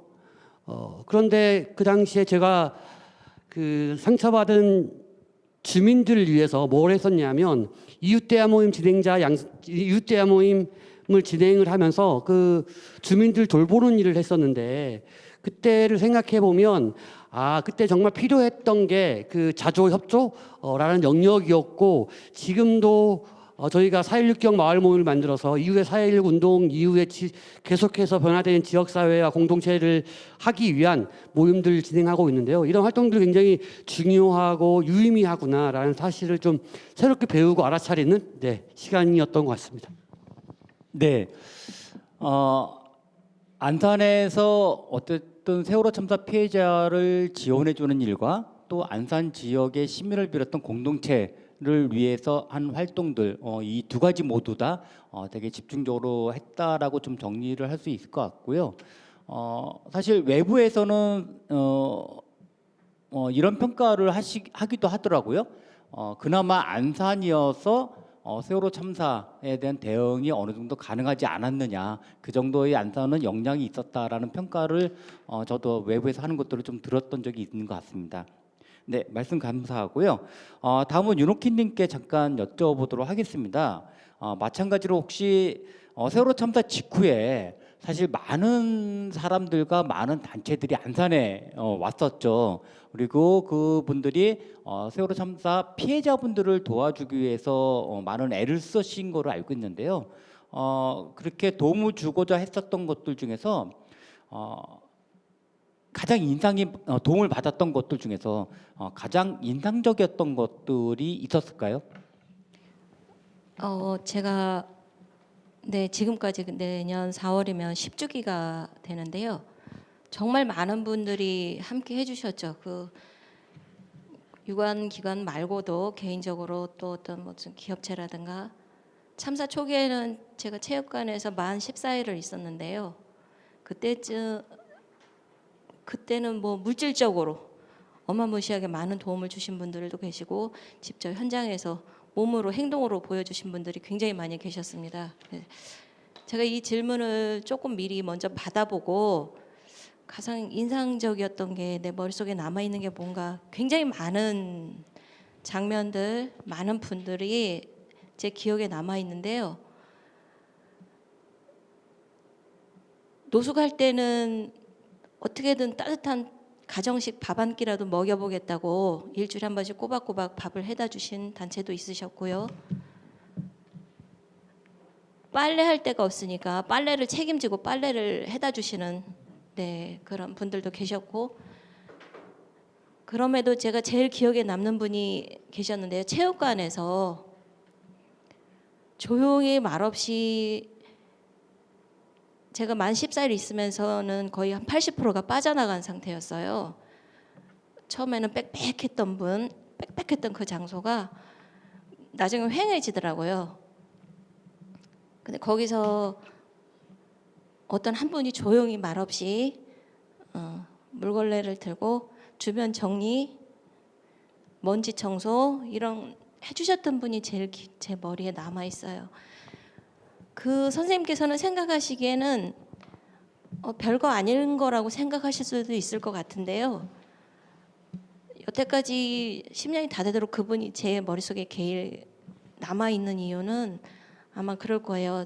내가 할 수 있는 뭔가를 비전문가로서 그냥 조용히 말없이 옆에서 있어 주시면서 할 수 있는 일 해주셨던 거, 아주 작지만 저희한테는 굉장히 큰 모습으로 다가왔거든요. 아직까지 제 기억에 굉장히 인상적으로 모습이 남아있는 거 생각을 하면 굉장히 큰 도움이었습니다. 그렇게 소소하게 작은 행동들 하나가 저희 가족들한테 굉장히 큰 마음으로 다가왔다는 거. 네, 그렇습니다. 네, 국가나 아니면 특별한 단체 뭐 그런 것들보다는 가장 가까운 곳에 있었던 이웃들이 해주셨던 어떻게 보면 사소한 것일 수도 있는데 그 사소한 것이 가장 인상이 남았다라고 말씀을 해주신 것 같습니다. 다시 이제 김은호 대표님한테 질문을 드리면요, 그 재난 피해 지역의 일원으로서 아까도 좀 전에 말씀하셨을 때 공동체 회복을 위해서 여러 가지 일을 했다라고 말씀하셨는데요. 그럼 앞으로의 계획에 대해서 혹시 잠깐 좀 얘기를 들어볼 수 있을까요? 네, 저희가 2020년에 제가 있는 동네가 4.16 피해 밀집 지역인 와동인데요.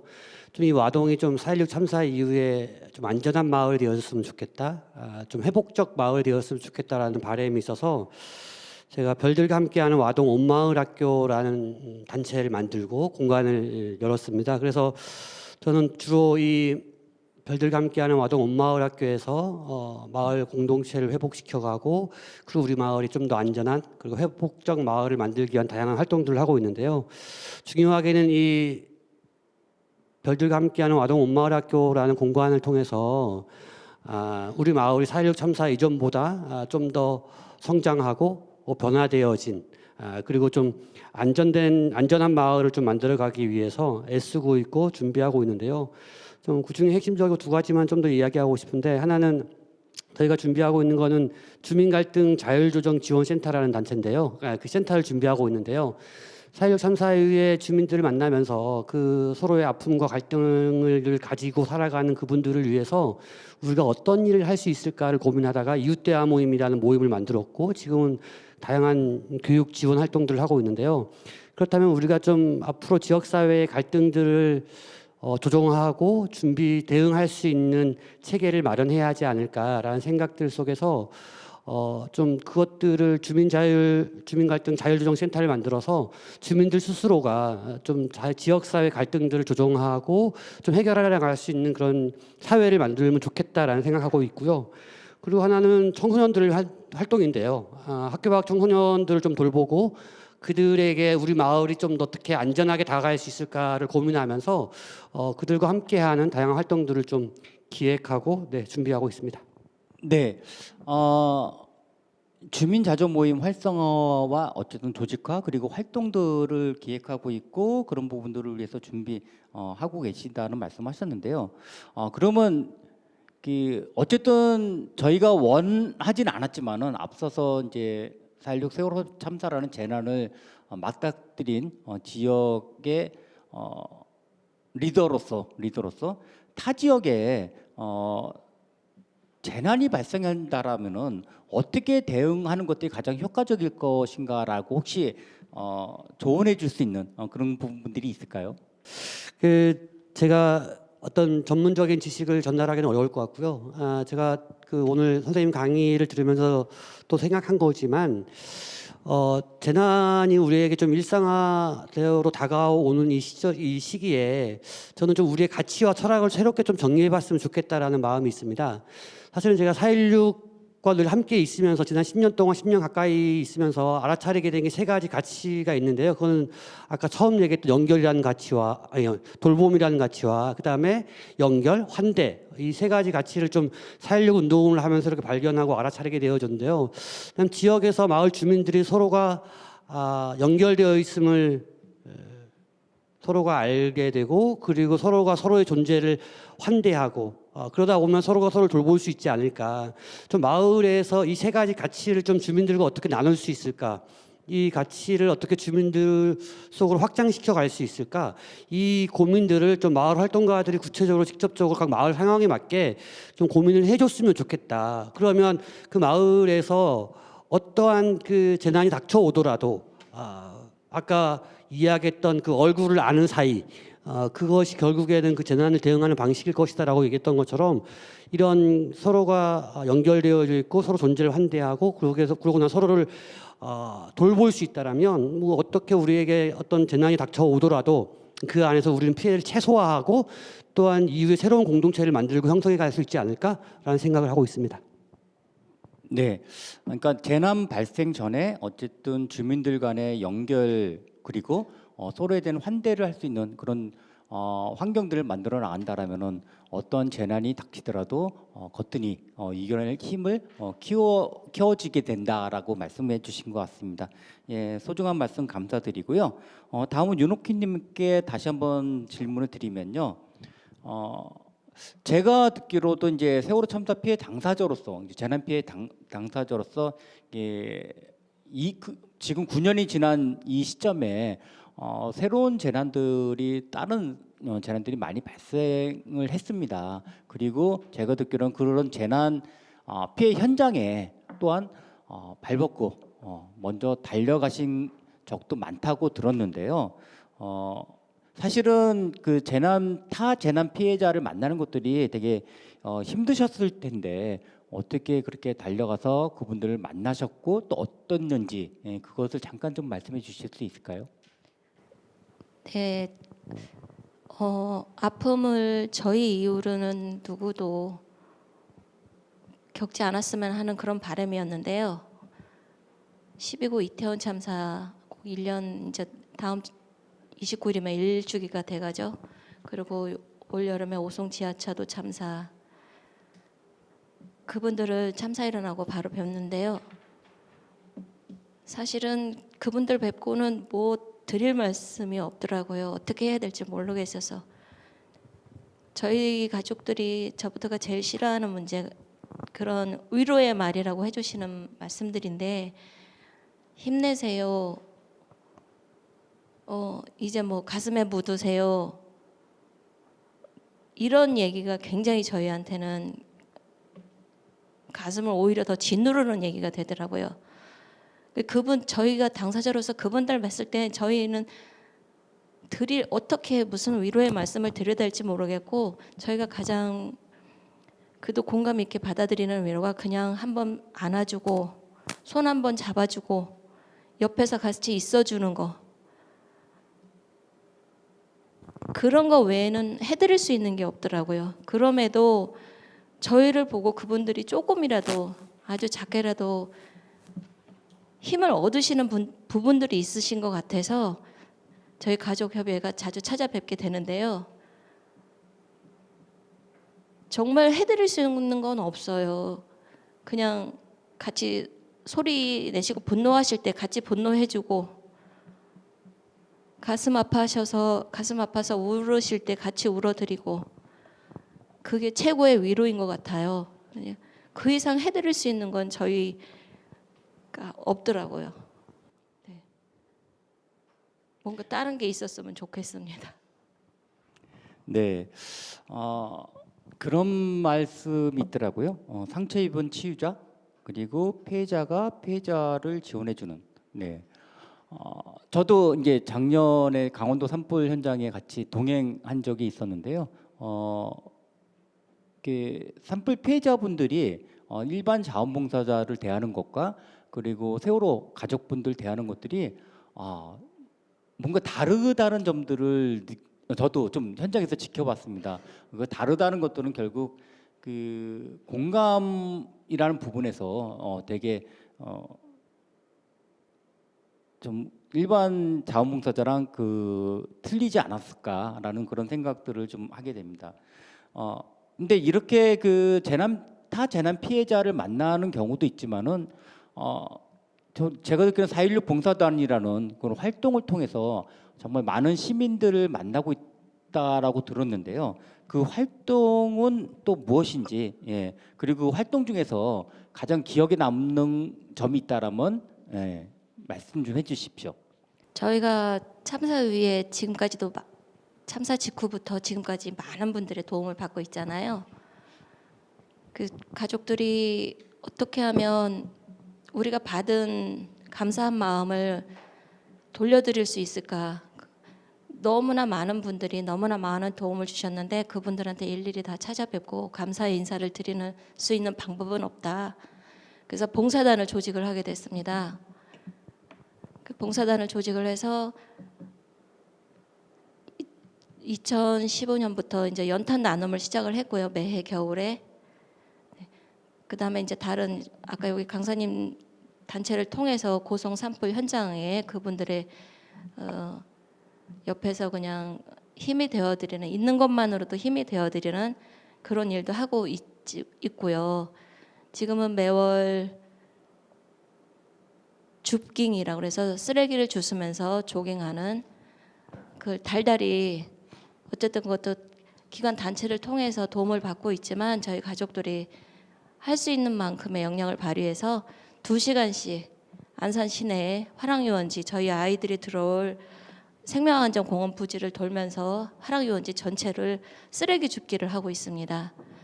그렇게 연탄 나눔은 이제 해마다 빠지지 않고 저도 이제 하고 있고요. 연탄을 직접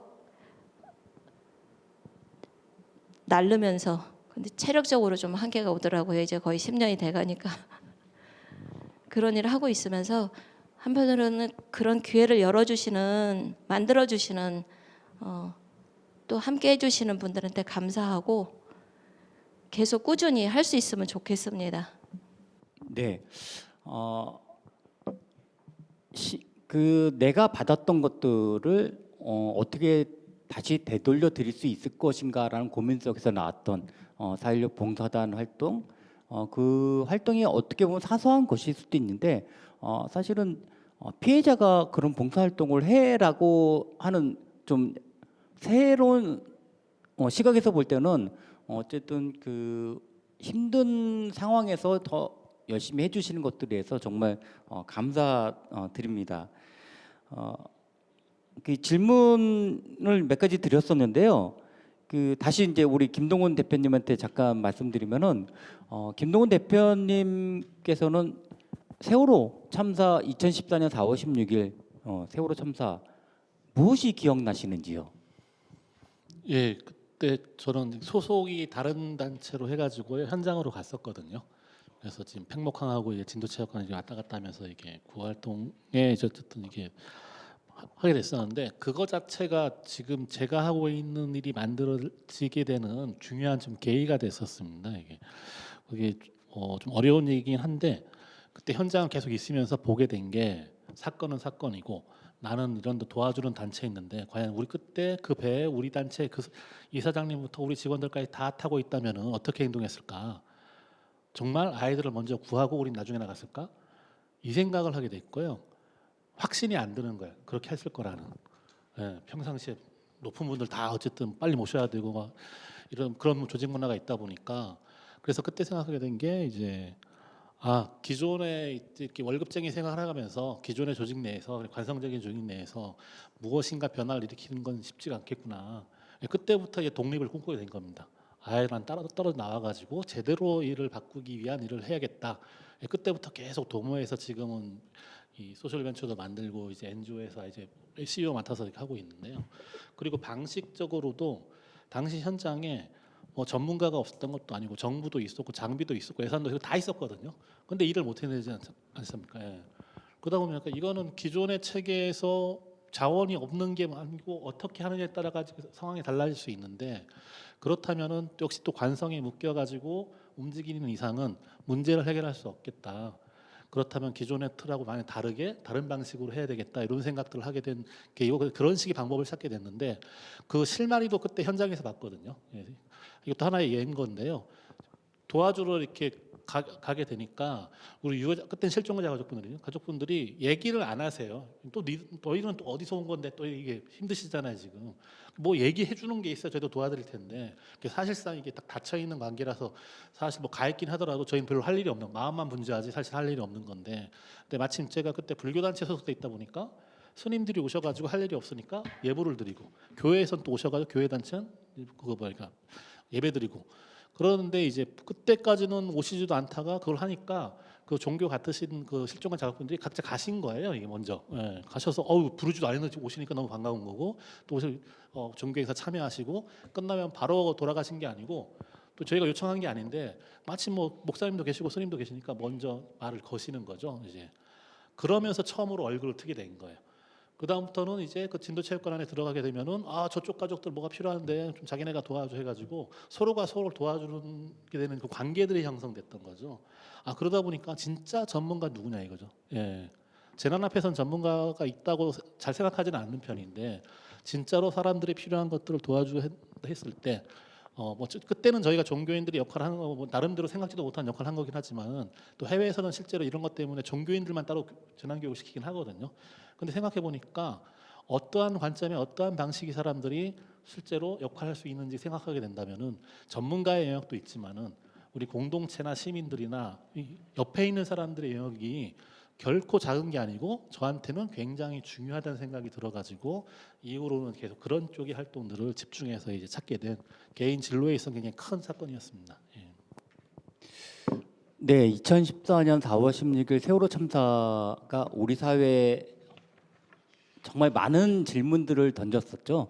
그리고 2014년 4월 16일 이전과 이후가 달라져야 된다라고 또 많은 분들이 얘기했고 그리고 실제로 또 많은 분들이 그 시점 이후에 새로운 삶의 방향을 정하고 그랬던 것들이 저도 주변에서 많이 봤는데 김동훈 대표님께서도 아마 세월호 참사를 계기로 많은 부분들을 또 이렇게 방향들을 변화해서 좀 진행하신 것 같습니다. 방금 말씀하셨던 것 중에서 뭐 종교인 뭐 그런 부분들 말씀하셨는데요. 그 사실 안산시민연대 그 공동 대표님이신데 그 또 목사님 현직 목사님이세요. 그리고 기독교 목사님으로서의 또 그 종교인으로서 하는 역할들도 꾸준히 하고 계시는 것들이 있는데 그중 가장 오랫동안 하고 계시는 것들이 지금 매월 예배를 드리고 있는 거로 알고 있는데요. 혹시 그것에 대해서 잠깐 소개 좀 해주실 수 있을까요? 합동 분향소가 있던 시절에 그 컨테이너 기독교 부스가 있었습니다. 그리고 거기에서는 매주 주일마다 예배를 사일 가족들과 함께하는 예배를 드렸고요. 그러다가 이제 합동 분향소가 철거되어지면서 우리는 어떻게 할까, 뭘 할까를 고민하다가 생명안전공원 예정 부지에서 매월 첫째 주 주일날 오후 5시에 예배를 드리면 좋겠다라고 생각을 했고요. 그래서 지금도 매월 첫째 주 오후 5시에는 4.16 생명안전공원 부지에서 4.16 가족들과 함께한 예배를 늘 드리고 있고요. 그래서 1월이면 일반 친구들과 함께하는 예배, 뭐 2월, 3월, 4월, 5월 이렇게 10개 반이어서 10월까지 가고 있고요. 그리고 11월 달에는 선생님들을 기억하는 함께하는 예배, 그리고 12월에는 세월호 활동을 하다가 먼저 간 활동가들과 함께한 예배, 이렇게 해서 1년 12월을 매월 그렇게 주제에 맞게 4.16 가족분들과 시민들과 기독교인들과 함께 4.16 생명안전공원 부지에서 예배를 드리고 있습니다. 네, 종교적인 것을 떠나서 사실 재난 피해자 특히 이제 피해 가족의 입장에서는 희생자를 잊지 않고 기억해 주시는 것들이 정말 큰 의미를 갖고 있는데 어떻게 보면 그런 그 예배를 통해서 그런 기억하고자 하는 운동들을 계속 하고 계시는 것들이 아닐까. 예, 뭐 종교 유무를 떠나서 그런 부분에서 되게 소중한 일을 하고 계시는 것 같아서 정말 감사드립니다. 네. 지금 사전에 질문들이 되게 많이 들어와 있습니다. 특히 이제 우리 사실 재난 사회복지 뭐 이런 부분들이 좀 전에 김동훈 대표님께서도 말씀하셨지만 되게 어떻게 보면 생소한 부분들도 되게 많고 그래서 관련돼서 이런 질문들이 많았었는데요. 그 중에 일단은 첫 번째 거 질문을 좀 먼저 드려보면요. 재난이 발생할 때 가장 먼저 가장 가깝게 지원할 수 있는 곳은 커뮤니티라고 생각됩니다. 재난에 강한 커뮤니티 어떻게 시작하면 좋을지 우선적으로 고려해야 할 것은 무엇일까요? 라는 질문이 일단은 먼저 드려볼게요. 예, 한국에서는 별로 사례가 없어가지고 항상 해외사를 많이 참고하는 편이긴 한데 뭐 여러 가지 방법들은 말씀드릴 수 있는데요. 그럼 10가지가 있다 그러는데 제가 10가지 다 말씀드리면 한 가지도 안 하실 겁니다. 예, 어떻게 무슨 챙길 일도 많은데 뭐 이거 재난 때문에 이것까지 이렇게 집중할 수는 없는데 그러다 보니까 중요한 건 지렛대인 것 같거든요. 하나라도 잘 잡아서 땡기면은 전체 시스템이 변화될 수 있는 그런 계기를 만드는 게 필요한데 전국을 다니면서 재난 교육을 하다 보니까 이제 알게 된 게 기본적으로 다들 뭐 재난안전이 중요하다 그러는데 실제로 지역 사회에서 벌어지는 다양한 소양, 뭐 교양교육 그러니까 교육들에 있어가지고 재난안전이 주제로 채택되는 경우들이 실제로 많지가 않거든요. 중요도만큼이나 실제로 채택이 좀 돼야 되고 과목으로 넣어야 되고 그랬을 때 관련 기관들한테 좀 이런 것도 해주고 저런 것도 해주고 자꾸 요청을 해야 기관들도 프로그램이나 내용을 새로 개발할 거거든요. 근데 지금은 그런 게 없기 때문에 다들 심폐소생술을 교육시키고 그다음 소화기사용법 고용시키고 그다음 별로 없는 거예요 이게. 예. 수요가 없으면은 더 발전하기 힘들다 보니까 그래서 그 주제 선택이 좀 필요한 거고 또 한국 사회는 특이하게 재난안전만 중요도를 가지기가 현실적으로 쉽지가 않아가지고 그동 보니까 환경 문제하고 결합했을 때 그나마 이게 참여도가 높아지고 더 관심을 가지게 되더라고요. 그래서 주제를 키워드를 이제 환경과 재난을 따로 하는 게 아니고 좀 기후 재난처럼 연관해서 했을 때 우리 마을에서는 좀 더 관심을 가지고 참여할 수 있겠다 이 생각이 들고 그리고 사실은 뭐 비용까지 들어가면서 저 같은 사람들 모셔가지고 강의하는 거 좋긴 한데요. 다들 그렇게 할 수는 없지 않습니까? 그러면은 기본적으로 잘 할 수 있는 방법 그냥 기본적인 원리 뭐냐면 그냥 캠핑을 많이 가시면 돼요. 예, 가족끼리 가든 우리끼리 가든 간에 왜냐면 캠핑에 쓰이는 도구와 방식이 전부 다 재난대응과 관련이 있거든요. 그래서 캠핑 문화가 높아지면 높아질수록 실제 역량은 높아진다. 재난교육 안 받으셔도 되니까 그거라도 하자 뭐 이렇게 하고 마지막으로 이제 공동체 활동이 활성화되면 이게 오면은 안전도가 높아지는데요. 그러니까 재난 관련 공동체를 만들 수는 없고요. 그 현실적으로 쉽지도 않은 문제인 거고 재난하고 전혀 관련이 없더라도 공동체성이 높으면은 회복력도 높고 재난 대응력도 높거든요. 저희가 해외에 나가서 구할 때는 금방 알 수 있습니다. 여러 마을이 있는데 우리가 다 구할 수는 없는데 그런데 공동체성이 있는 마을은 같은 자원을 투입해도 배분도 잘 되고 서로 챙겨가지고 굉장히 잘하시거든요. 이건 전 세계 베테랑들이 다 동의하는 건데 공동체성이 높으면 재난 대응을 잘합니다. 그렇다면은 재난하고 상관없더라도 공동체 활동들이 굉장히 활성화된 지역 사회가 훨씬 강하다는 거죠. 예. 이두 번째 질문 사전 질문입니다. 그 참사가 일어났을 때 세월호 참사, 뭐 이태원 참사, 가장 최근에 오송 지하철에서 안타까운 일들이 있었죠. 이 참사 피해자는 있는데 지금 가해자가 처벌받는 경우가 제가 알기로도 뭐 일단은 별로 없었던 것 같은데요.